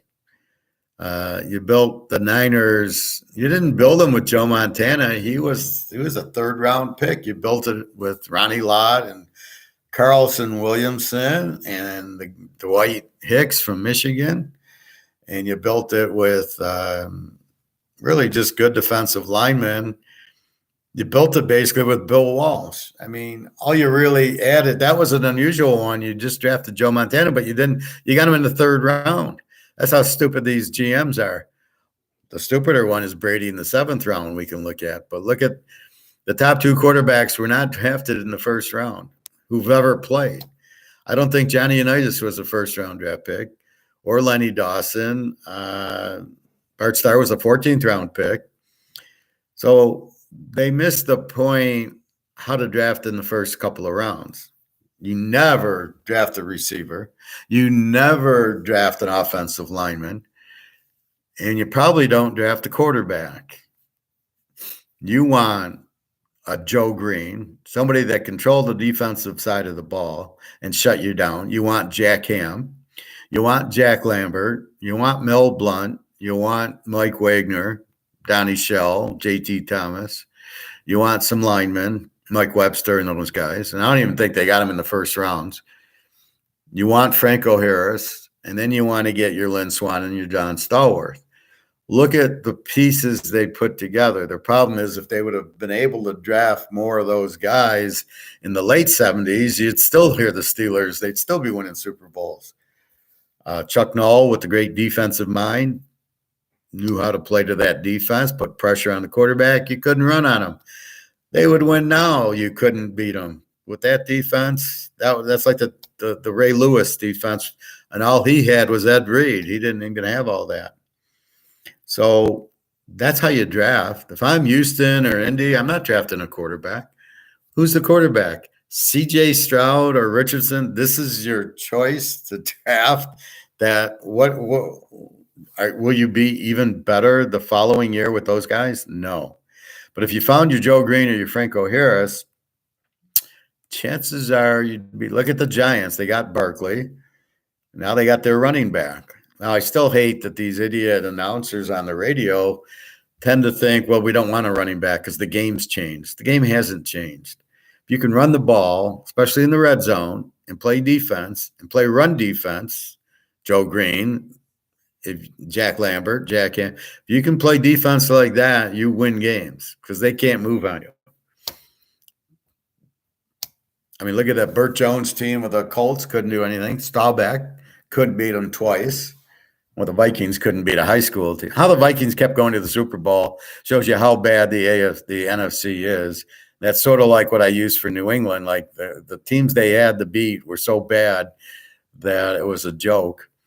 The league's been really bad for 20 years. You had teams like Carolina in there and Atlanta and teams like that, the Rams, okay.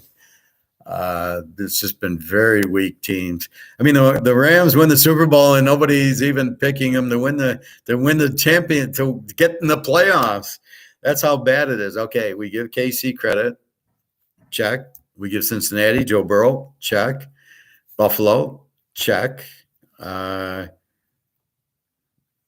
Francisco, they just need to get Brock Purdy back. They're a check. Philadelphia, maybe. I'm not a big Hurts fan, but okay. Baltimore, if they draft. Now, Baltimore is like the Steelers. They got the defense. They got the running. They got Franco Harris and the defense. They need the quarterback. They get Stenson Bennett from Georgia. Baltimore's in the Super Bowl. Baltimore with that defense would beat Mahomes. Baltimore with that defense beat Brady, right? They got to 2 Super Bowls like that.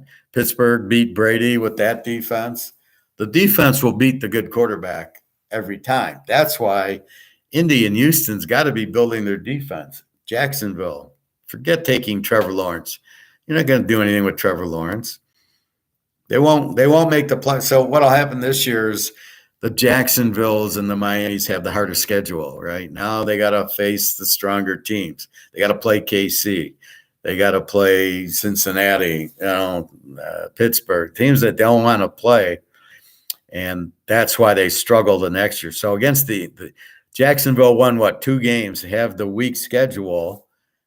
And in their league, they got Houston and Tennessee with the injury. And who's the other team?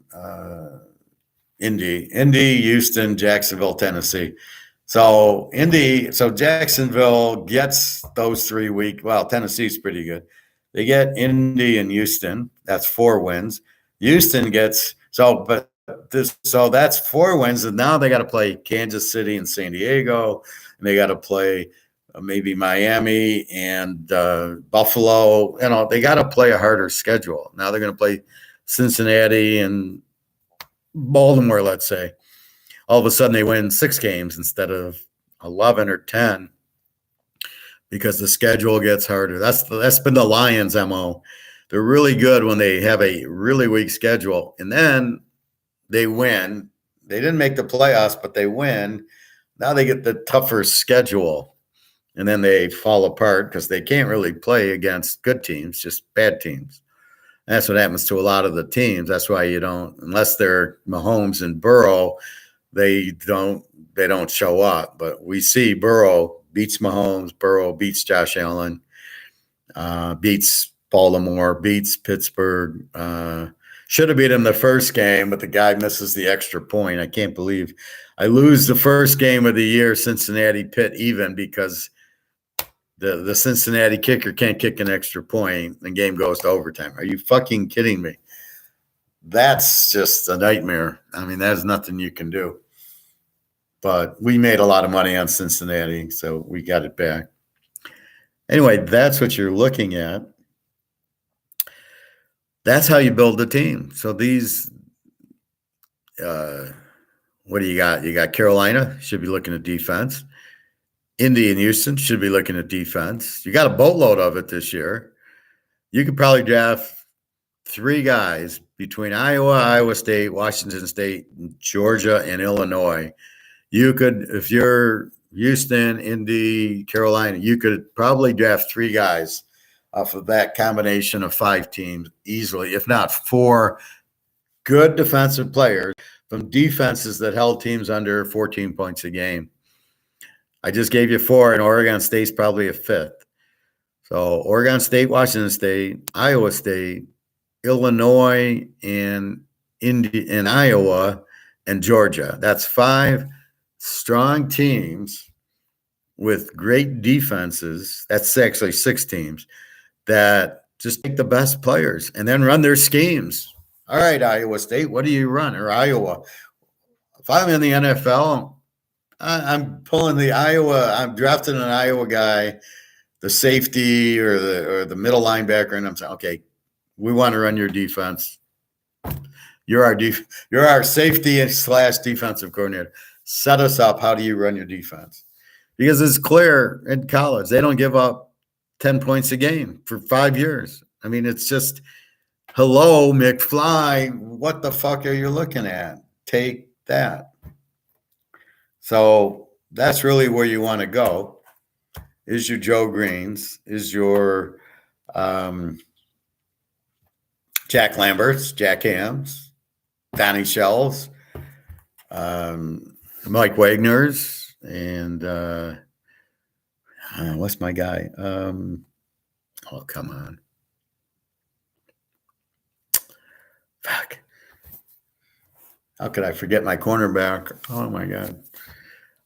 Anyway, that's what you want to try to get. Pittsburgh got them all, but you try to get a couple of them. Give me Ham and Green. Give me Donnie Shell, or give me who's the cornerback? The great cornerback.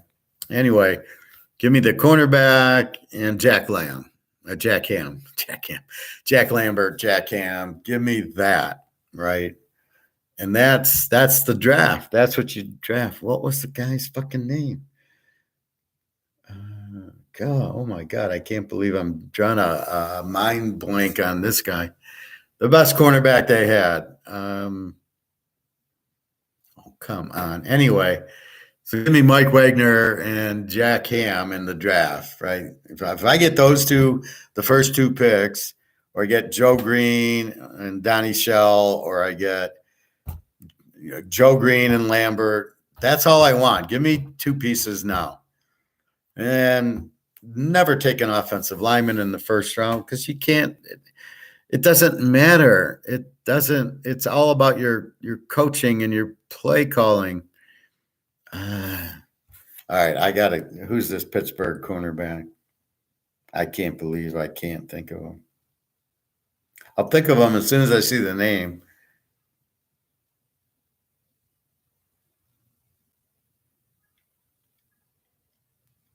Had the cowboy hat. It was a great. He's the man. God, how can I not think of this?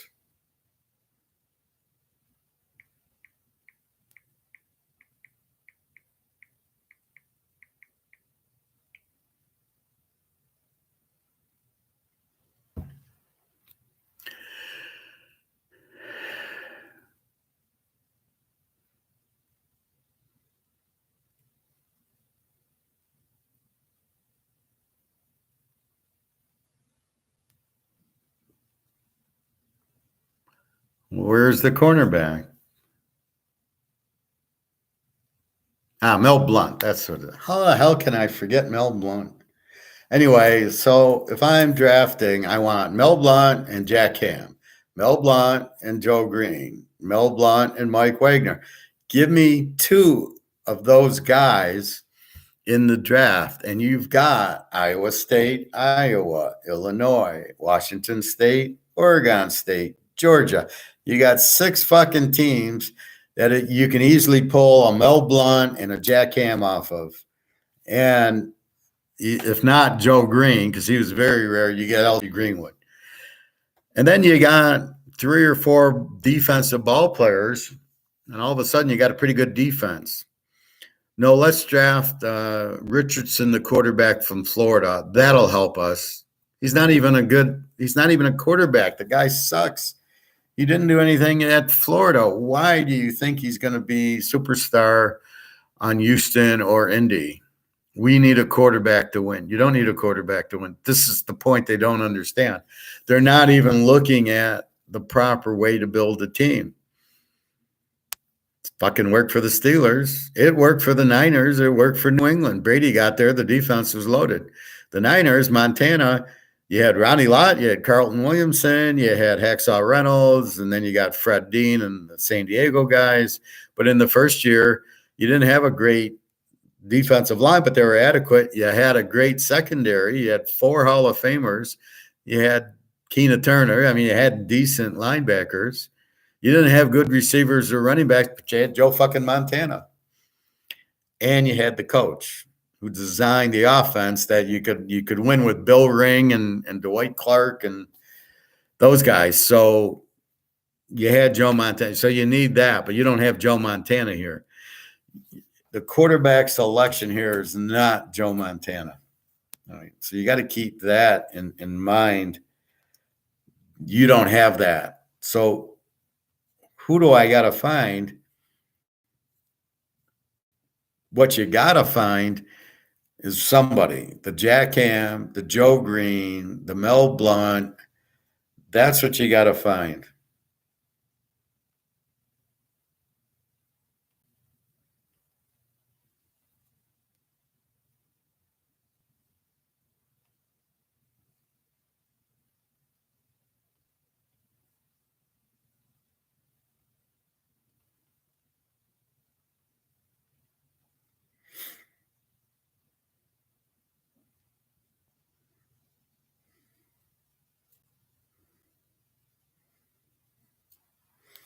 So that should be the goal of every team in the draft, is to get 2 of those guys. Maybe it's Mel Blount and Jack Ham. Maybe it's Joe Green and Jack Lambert. Maybe it's Mike Wagner and Franco Harris. That's the key. They won you 4 Super Bowls. That's the key. Now, you won it with Joe Montana, but then you added what? Jerry Rice and Roger Craig and Matt Millen and Hacksaw Reynolds, and you had Ronnie Lott. And you added Fred Dean. And so you had a lot of pieces to the puzzle, right? The Giants had Lawrence Taylor, added Carson. See, so the Giants, instead of getting Montana, got Lawrence Taylor.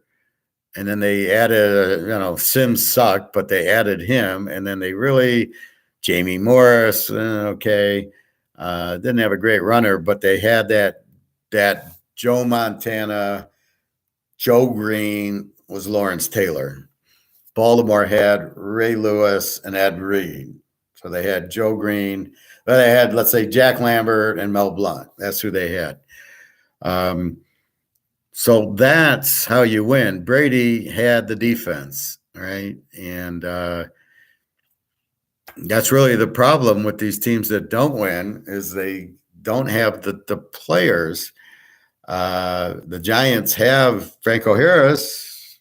They don't have the defense, and they don't have the receivers. They don't have Swan and Stallworth to go with this terrible quarterback. Daniel Jones is terrible, but you need Swan and Stallworth, and you better pick up Jack Ham, Jack Lambert, Mel Blount, and Mike Wagner if you want to have a Super Bowl team. Now, Philadelphia has decent running backs. They don't have Franco Harris. Their defense, they probably have L.C. Greenwood, and they probably have a Jack Lambert type. And then their secondary, you probably have Mel Blount and Mike Wagner. So they're really close. They need to add Joe Green on defense, and they need to add Franco Harris. And they added their Swan and Stallworth, so they just need Franco Harris. And they got Jalen Hurts running instead of Franco Harris running. So if Philadelphia were to add Franco Harris and maybe a Joe Green on defense, they would win. They have enough talent. Their coach has to get out of the way, and they got to quit running these quarterback sneaks. That's not winning football. It keeps drives alive, but if you actually show the play you're running, you got problems. We're going to run. We've got the quarterback there, and we got 3 blockers. So guess what we're running? We're going to run up the middle, and we're going to push them. And I hope they make that play illegal, because that's not football. And that's really what you have is that. So that's what you're trying to take out, right? So it doesn't necessarily have to be a Joe Green, but you need a star defensive tackle. you need an LC Greenwood. You need a Ham and a Lambert type, and you need a Mel Blount, Mike Wagner type, right? So you need 6 good defensive players. And then on offense, you need a Franco Harris, and you need a Swan and Stallworth, or you ain't winning shit. And then a decent quarterback, right? Bradshaw was not very good. A lot of interceptions. Had a big arm, but, I mean, anybody could have thrown to Swan and Stallworth, which is basically what happened, right? So that's kind of what you're looking for in the how to build a team. And none of these guys, what do you think they're going to do? Well, we need a quarterback. We're going to draft C.J. Stroud with the number 2 pick. With all the defense out, you could easily get Jack Ham and Mel Blount in the draft with all the good defensive players. And you're going to take, who the fuck is C.J. Stroud? He's, who is he? Is he any good? Well, judging by the Ohio State guys, no. Richardson, is he better than the studs you can get on defense? No. This is the problem with the league. So Houston's going to draft C.J. Stroud, and Indy's going to draft Richardson. And they'll be drafting 1-2 again next year, because that's not the answer. An Ohio State quarterback's not the answer. And everybody misses the boat, right? Again, the gold boat and the Titanic. And everybody's on the Titanic in football. They're all sitting there going, oh, they'll draft C.J. Stroud. He ain't going to do anything. Oh, Richardson, he ain't going to do anything. The only one that makes sense is the team that has the defense in the running, a.k.a. Baltimore, maybe Pittsburgh, who needs the quarterback. Baltimore, get Bennett from Georgia. He fits in. He gets you over the hump. Do that. You'll be far better than with Lamar Jackson, who's not a quarterback. Then you've got San Diego. They need Jack Ham and Jack Lambert. Okay. KC needs Mel Blount and Joe Green. So you go down the list. The Lions need the whole Steeler defense. They need to get Joe Green and Mel Blount and Mike Wagner in this draft. That's who the Lions need, not who they're going to draft. An offensive tackle? Oh, no, they're going to draft. Who are you going to draft? You've got to draft one of the 3 key Steeler defensive players. You're looking for Joe Green, and if he's not there, you got to get Ham, Lambert, Blount, and Wagner. You got to fill those positions, right? And the Lions are clueless on that. We'll draft a tight end and an offensive lineman. Well, you don't need an offensive lineman. The tight end's not going to help you. Now they need Franco Harris again. They just let him go. They had Franco Harris, the short yardage touchdown guy. Or they had him. They let him go. And then you have, what else? You had Goff's as good as Bradshaw, but you don't have. Well, they have decent receivers, but they were not in a position to trade Lambert and Mel Blount last year, 2 Georgia guys, for Lynn Swan. There are 2, and this guy's no Lynn Swan, but that's what they did. They could have solidified their defense. Instead, they took Lynn Swan. Maybe. I don't even know if this guy's Lynn Swan. They got some fast receiver. They got Bob Hayes, which, how many times did Dallas win the title? Not until they got Staubach did they win. So really, that's what you have is how to build a team. So these teams need to get Joe Green and Lambert and Ham and Mel Blount and Mike Wagner. That's how they all ended up on Pittsburgh. Unbelievable.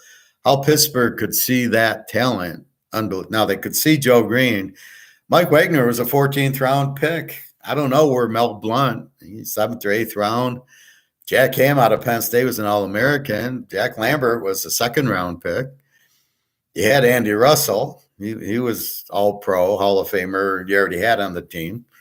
So that's really what you're missing here is they don't understand the fundamentals of drafting. They're not drafting the right people. But they'll learn. All right. So anyway, as we can talk, these guys don't know what they're really doing. C.J. Stroud is not a number 2 pick, is not a need for Houston or Indy. Richardson, you're not going to get any better. You're going to be like Chicago. Okay, Chicago is a terrible team. They draft Fields 3rd or 4th, and now where are they? They got the first pick now. That's what happens when you took Fields, who's not a good quarterback. Instead of getting Joe Green and Ham and Lambert, you went after Bradshaw, and it's not helping you. And you don't have Joe Green. You don't have anybody on defense.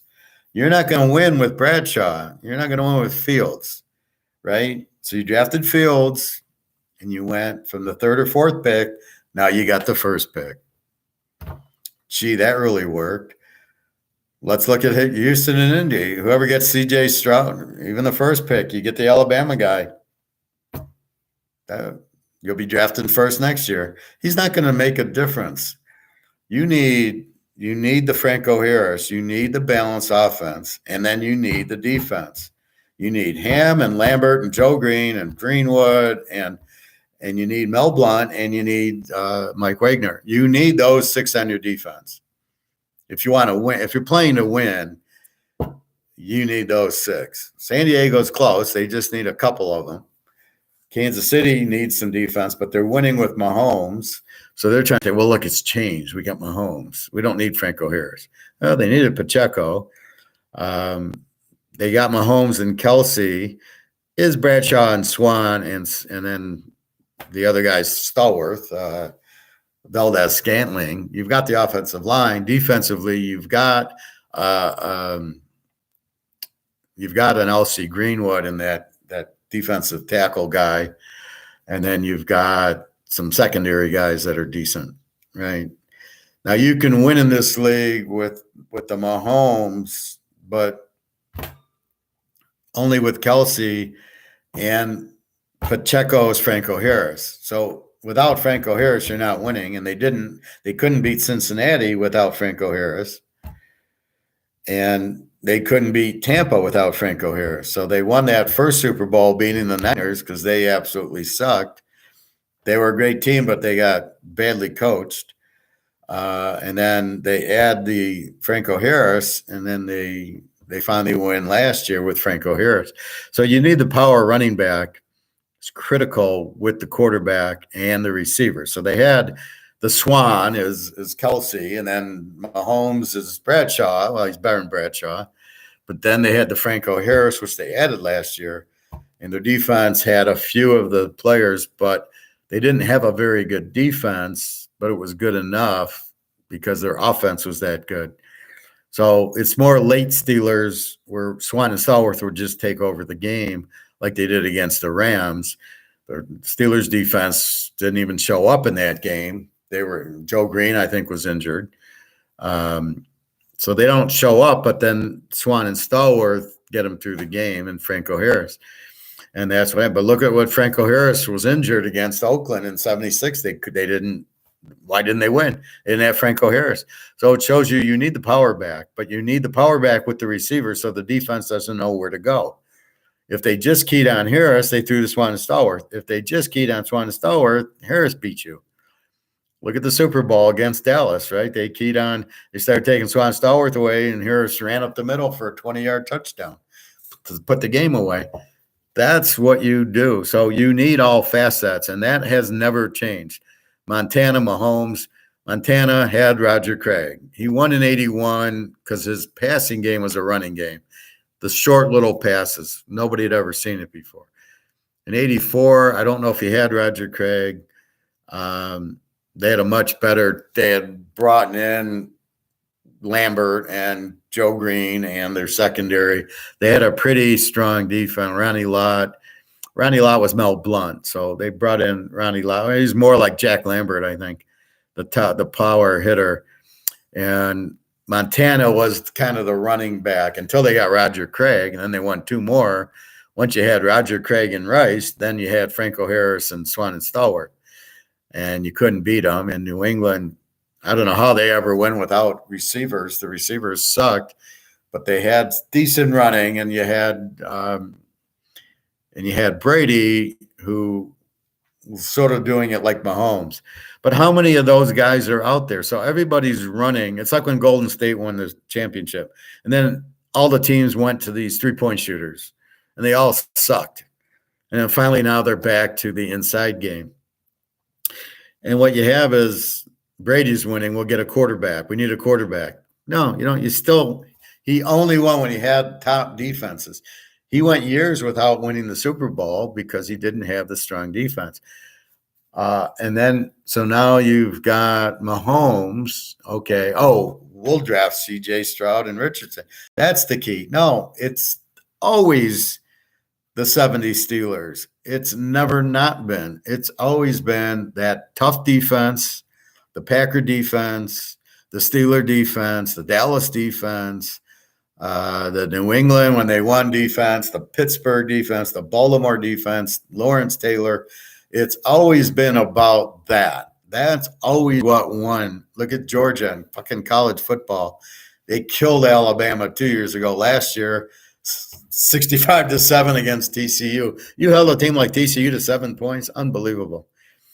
It always is the defense that wins. That's why they say they win championships. So why are you wasting time drafting CJ Stroud and Richardson and even the Alabama guy?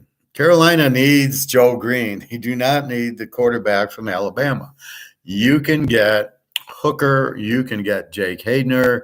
You could get Thompson Robinson, UCLA, Duggan, Bennett. You can get these guys probably in the second, third, fourth round.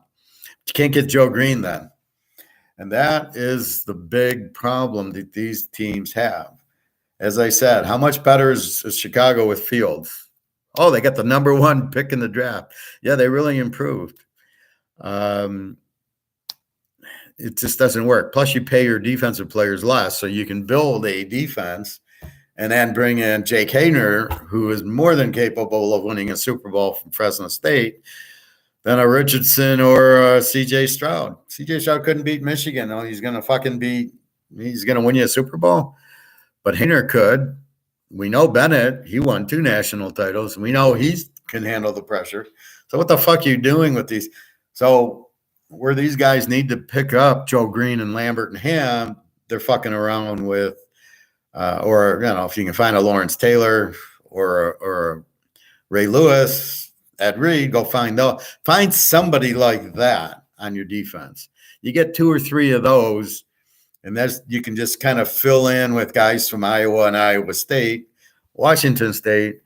You can win with Jake Haener. You ain't winning by drafting Richardson from Florida as your first pick, and now you got no defense. Who are you going to beat? Who's Houston? You think Houston's going to win 3 games next year if Richardson's their quarterback? Or C.J. Stroud? So let's put C.J. Stroud. We pick C.J. Stroud, our first draft pick. We're what, Houston? We'll maybe win 2 games. That really helped us. Then you got Indy. Oh, we're going to add Richardson. Oh, okay. They won't win 2 games with if Richardson's their starting quarterback. They won't win 2 games. It's a totally wasted pick because you have the opportunity to get a very good Iowa State, Washington State, Georgia player. And that's it. And not this linebacker from Alabama, why anybody thinks he's good and why anybody can tell me a good defensive player from Alabama. I'd like to hear it because I haven't seen one. I haven't seen a Lawrence Taylor. I haven't seen a Honey Badger or a Patrick Peterson from Alabama yet. LSU, I don't mind. These guys, these teams I gave you, Washington State, Iowa State, all day long, Illinois, Georgia, be my guest. You want to take a linebacker from Alabama, a team that gave 50 points up to Herndon Hooker, 50 points, and you want to make him the top 3 or 4 draft pick? Where was he that day? He wasn't even on the field. Oh, well, because Hooker throws the ball. Well, what the fuck do you think the NFL is? It's all hookers on every team. He's not going to be a factor at all. His defense is going to give up 50 points a game. Why would you take him? I don't understand why these guys think he's any good. I watched the same games they did. I didn't sit to see this guy and go, Yeah, he's going to change it. But I'll tell you, you watch Iowa State or Washington. I watched Washington State right away that first week, and they beat Idaho. It's a rivalry. Idaho's a Division II. Their defense, they couldn't even get a first down on it. I said, Jesus Christ. And I started betting Washington State under right away, watching them just run to the ball. I would take 2 or 3 Washington State defensive players in the draft right away before they're gone. Those are much more critical to me than a CJ Stroud or a Richardson or the Alabama guy that I can't remember. And then if I need a quarterback later, it's going to be Hooker. It's going to be Hayner. It's going to be Bennett. I'd love to get Bennett if he's around in the 3rd round and I get the draft pick in the 3rd round and Bennett's around, I take Bennett. I don't know if he'll be there in the 3rd round. But the way these idiots are, Richardson will come off the board right away and Levis. And yeah, you're not going to, you need Joe Green and Jack Ham and Jack Lambert. You don't need CJ Stroud and Richardson. You're not going to win with those guys. Jesus, these it's like there's the brains are out. It's just like the banking scandals, right? They all did the same fucking thing. It's like all these countries joining BRICS. I mean, okay, that kind of makes sense because you're all getting away from the U.S. The U.S. just keeps fucking around and pissing everybody off because China's running the U.S. and that's what China wants is to get rid of the U.S. So the U.S. is running the playbook. Oh yeah, we'll just keep pissing everybody off. I mean, we are the stupidest country. When you have the Steelers, you don't keep going offsides and holding penalties. You go to your strength, the defense, and that. Our strength's the military. Our strength was the dollar, but it isn't anymore because we've blown it up. I love how I can go from football to gold in the same sentence. But that's really what you're trying to get is if I'm drafting, I'm using the Steeler model. And to me, like Bennett or Hayner might be Joe Montana, right? You might get another Joe Burrow, I don't think they're that strong, but I think I can win. If the Rams won with Stafford, it was Aaron Donald, and that's how they won was their defense. And so that's what you're trying to get, an Aaron Donald, a Joe Green, a Lawrence Taylor. That's how you win in any era of football. The Packers won it in the 60s with their defense, Nitschke and Willie Davis and Herb Adderley and all those guys. That's how the Packers won 5 titles. And then you get into the 70s, the Steelers won 4 titles. If Harris doesn't break his ribs, they win 5 titles because they're going to kill Minnesota again. And then you got Joe Montana winning 4, having the best defense 3 years. And the only time they didn't win is the 85 Bears with the best defense ever. And then the 87 Giants with Lawrence Taylor in probably the second best defense ever. That's what it took to beat Montana was Lawrence Taylor and the 85 Bears. Funny, okay, the 85 Bears had McMahon. The 87 Giants had nobody. Phil Simms. Then they won it in 90 with Jeff Hostetler. So they don't even need a chorus. Simms and Hostetler are 3rd string quarterbacks, and they won with that because they had Lawrence Taylor and Pepper Johnson, all those guys, right? That's the key. You have that type of team, you're going to win because if you can put that kind of pressure, you're going to get turnovers. You won with Phil fucking Simms. My God, he's terrible. You had the Niners with Montana, but he only won when he had Ronnie Lott and the boys and the best in Charles Haley. Then that's when Montana won. Where was he in 82? Where was he in 85? I don't think the Niners made the playoffs in either of those years. You still had Montana. Montana gets hurt. And in 1990, and where are they in 91 and 92? No Montana. They don't even show up.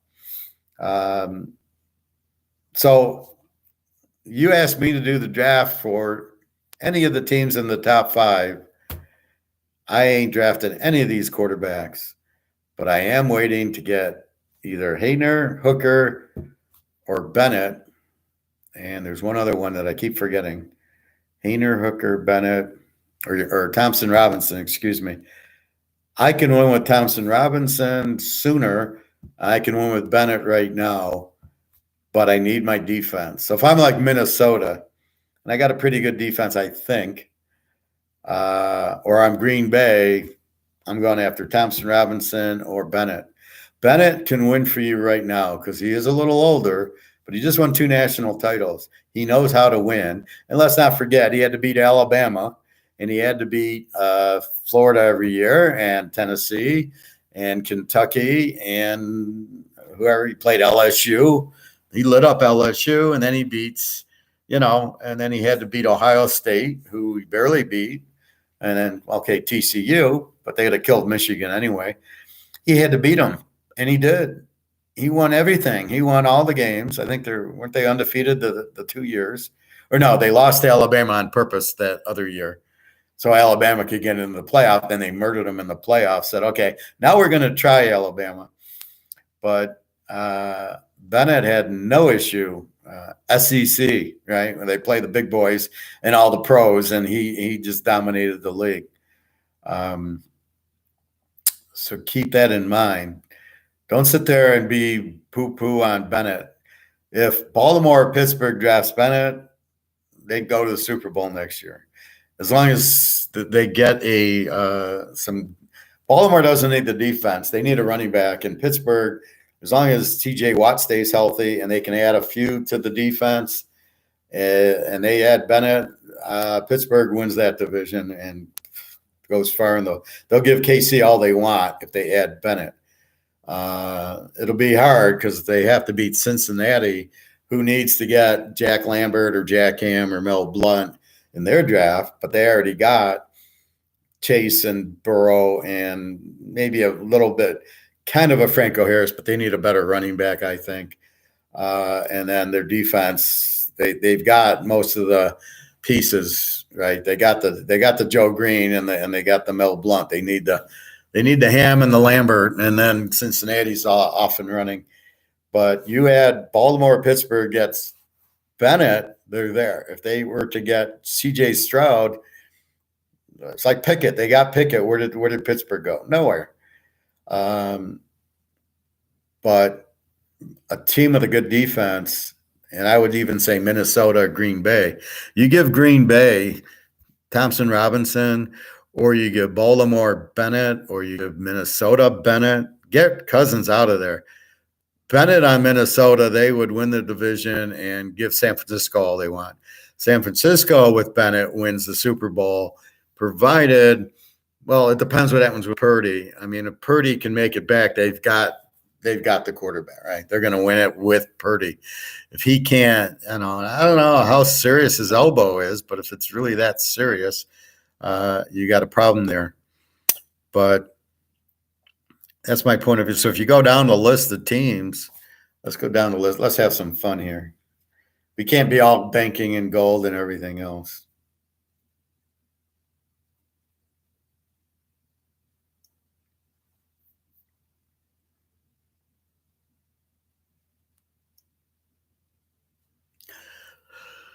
So let's go through the standings.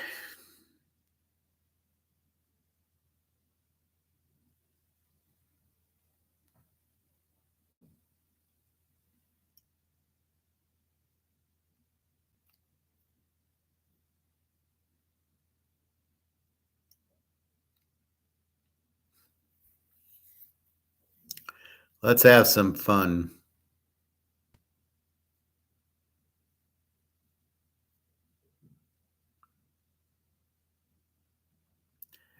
All right, the AFC, Buffalo, they need Franco Harris.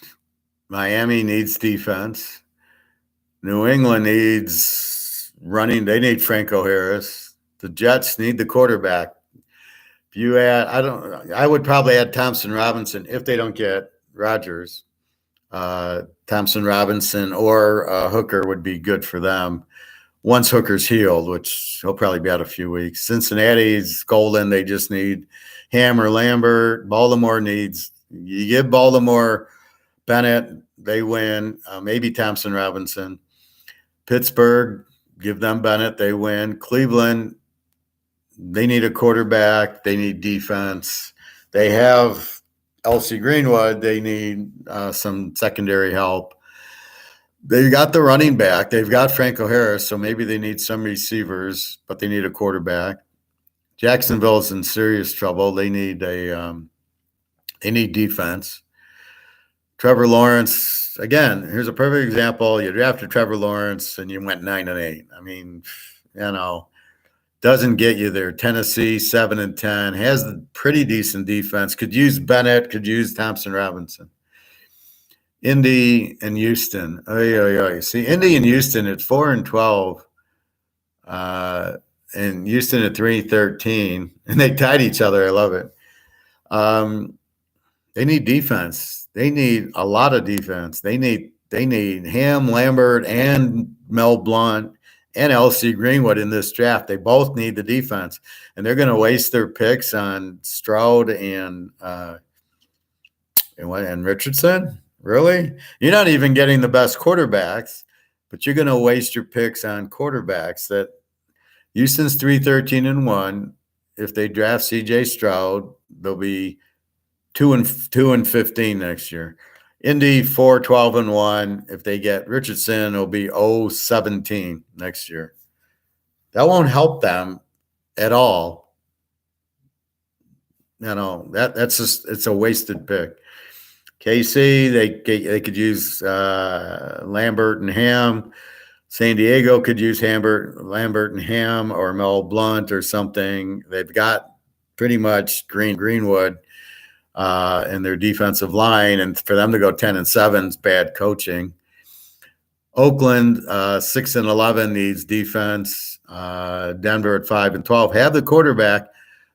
They, I think, have the running back. I think they need the defense. They need the Joe Green and the Mel Blount and the Ham. So that's kind of how that works. Let's go to the NFC. Philadelphia, pretty loaded. Needs Franco Harris and probably needs Ham or Lambert to really get to the next level. Dallas needs the quarterback. Has the good defense. They have the Franco Harris. They have the Swan Stallworth. They just need the Lawrence Taylor. They got the guy from Penn State who's pretty good. So they just need to add a few more pieces to the secondary. And really, they need a new quarterback. Only they won't realize it. You're going 12-5 with Prescott. You put Bennett on that team, they go to the Super Bowl. Giants 9-7-1, need a quarterback, need defense. Washington has a fairly good defense. They need Franco Harris, they need Swan and Stallworth, and they need the quarterback. So they need offensive side. The Vikings, give them Bennett, Thompson Robinson. They go to the Super Bowl. I think they have a pretty good defense, or at least they do. They did. The Lions have the offense. They need Greenwood, Lambert, and Mel Blount. Green Bay, they had problems with the receivers, so they have the running back. So now if Rodgers is leaving, they need either Bennett or they either need Bennett or Thompson. They need a quarterback who can come right in and play. So Bennett would be excellent for them. Thompson Robinson would be excellent. They're both seniors that played on good teams and are winners. The Bears need 5 or 6 defensive players. Their first 5 picks should be defense. You've got to shore up your defense. You go 3-14 because of your defense, not because of your quarterback. So they drafted Fields, and now they're 3-14. So what's Houston and Indy going to do? Drafting Stroud and Richardson, they're going to be 3-14. That's not good. That's not a helpful thing. Oh, they need more. Well, draft the fucking defense. Draft 4 or 5 defensive players.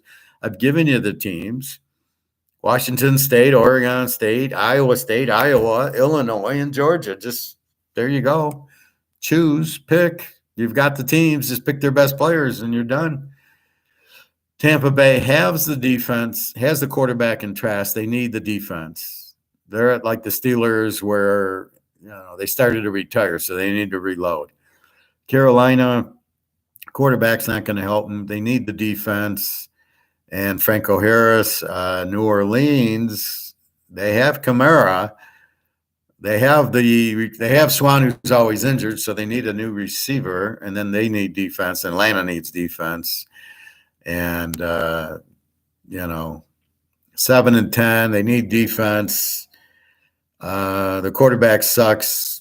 Maybe here they could draft Thompson Robinson or Hooker, but he's injured a little bit, or Jake Hayner might be a good fit here.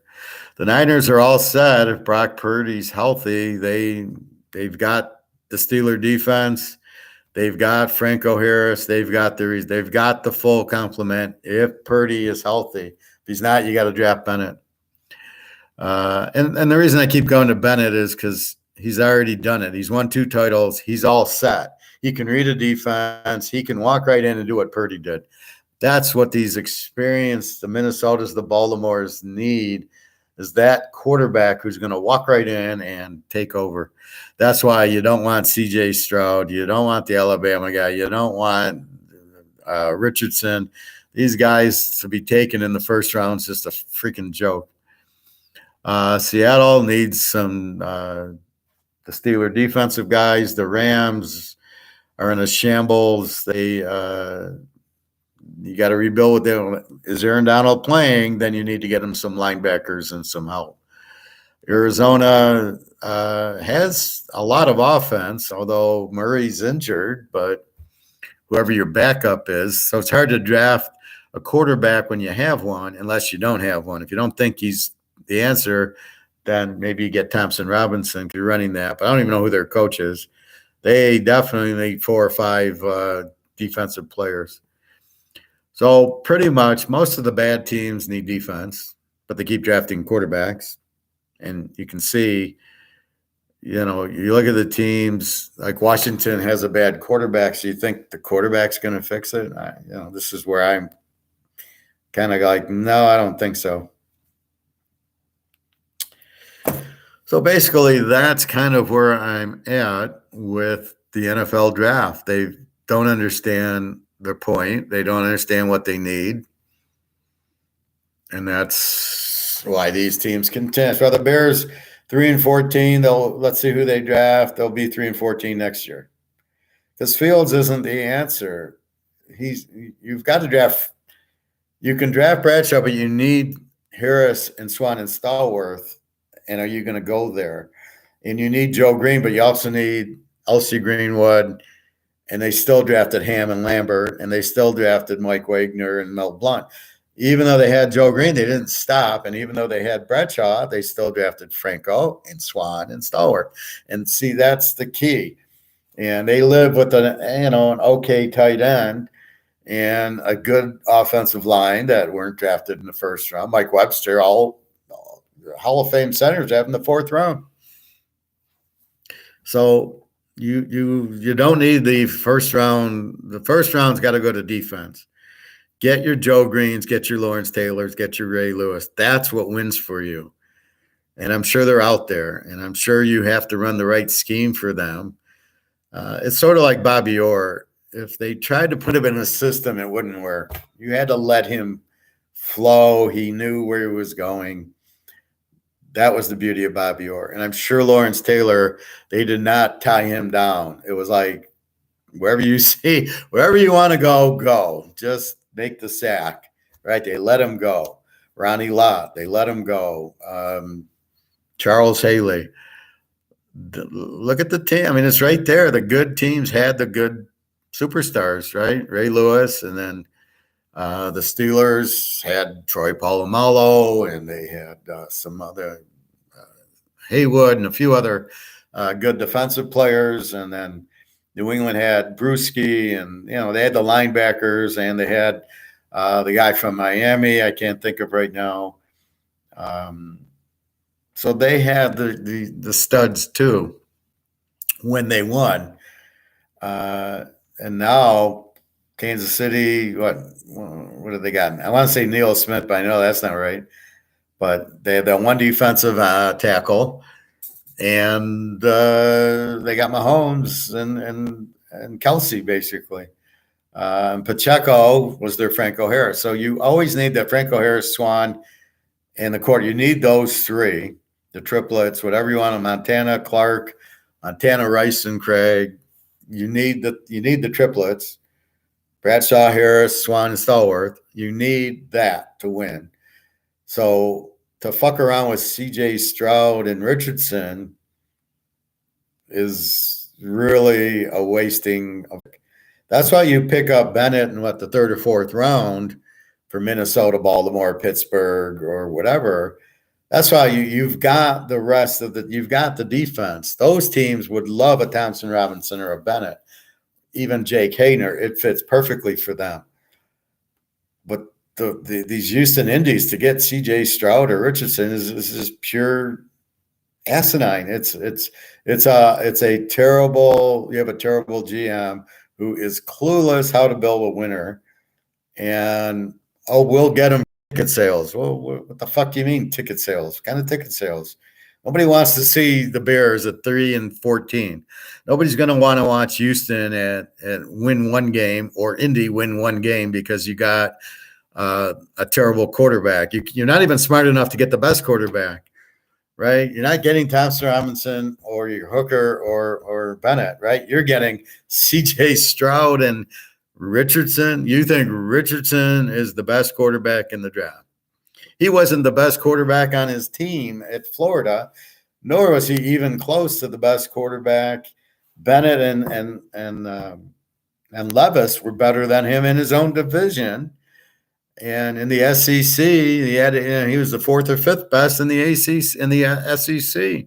What the fuck you do? You're going to draft him number 3 or number 4 or 5, whatever, instead of this shitload of talent on the defense on these 6 schools that had defenses that didn't give you 14 points a game, and you're going to just ignore all that for a quarterback because you think that quarterback. Pittsburgh drafted Joe Green first. There was a reason they drafted Joe Green first, and they won 4 Super Bowls. So Lawrence Taylor won you 2 or 3. Did he win you 3? Won you 2, but he should. Well, if they had a quarterback that was any good, they would have won 3, not Sims and Hostetler. They could have, they could have gotten better quarterbacks than what they did. Like Sims. Here's the problem, right? They draft Sims. And then here comes the next draft. Instead of replacing Sims with the star, they don't go after him. Like they could have went after Brett Favre, but instead of going after Brett Favre was 91, right? Atlanta drafts him. Where was the Giants? You had Taylor and Pepper Johnson and great secondary, Leonard Marshall, and you got Phil Simms. You put Favre on that team, they win another 3 Super Bowls. Dallas doesn't beat that team if Taylor's healthy. This is 91, 92. There's no way Dallas can beat Lawrence Taylor. That's never going to happen. Favre was sitting there. Atlanta took him wherever and then traded him to Green Bay. It could have been the Giants. So the Giants, we got Phil Simms. Yeah, well, how did that work out for you? So that's the problem. Like, Jacksonville's got Trevor Lawrence. Miami's got Tagovailoa. They're not good quarterbacks, but they won't replace them. And that's really the problem with these guys. Anyway, so that's my draft theory. I've given you the basketball. I've given you the gold, the banking, the Titanic. I love the Titanic analogy. It's so perfect. I might stop at the silver store to see if he's got any, but I just bought, so I don't know if I'll buy again. But anyway, we will see what happens.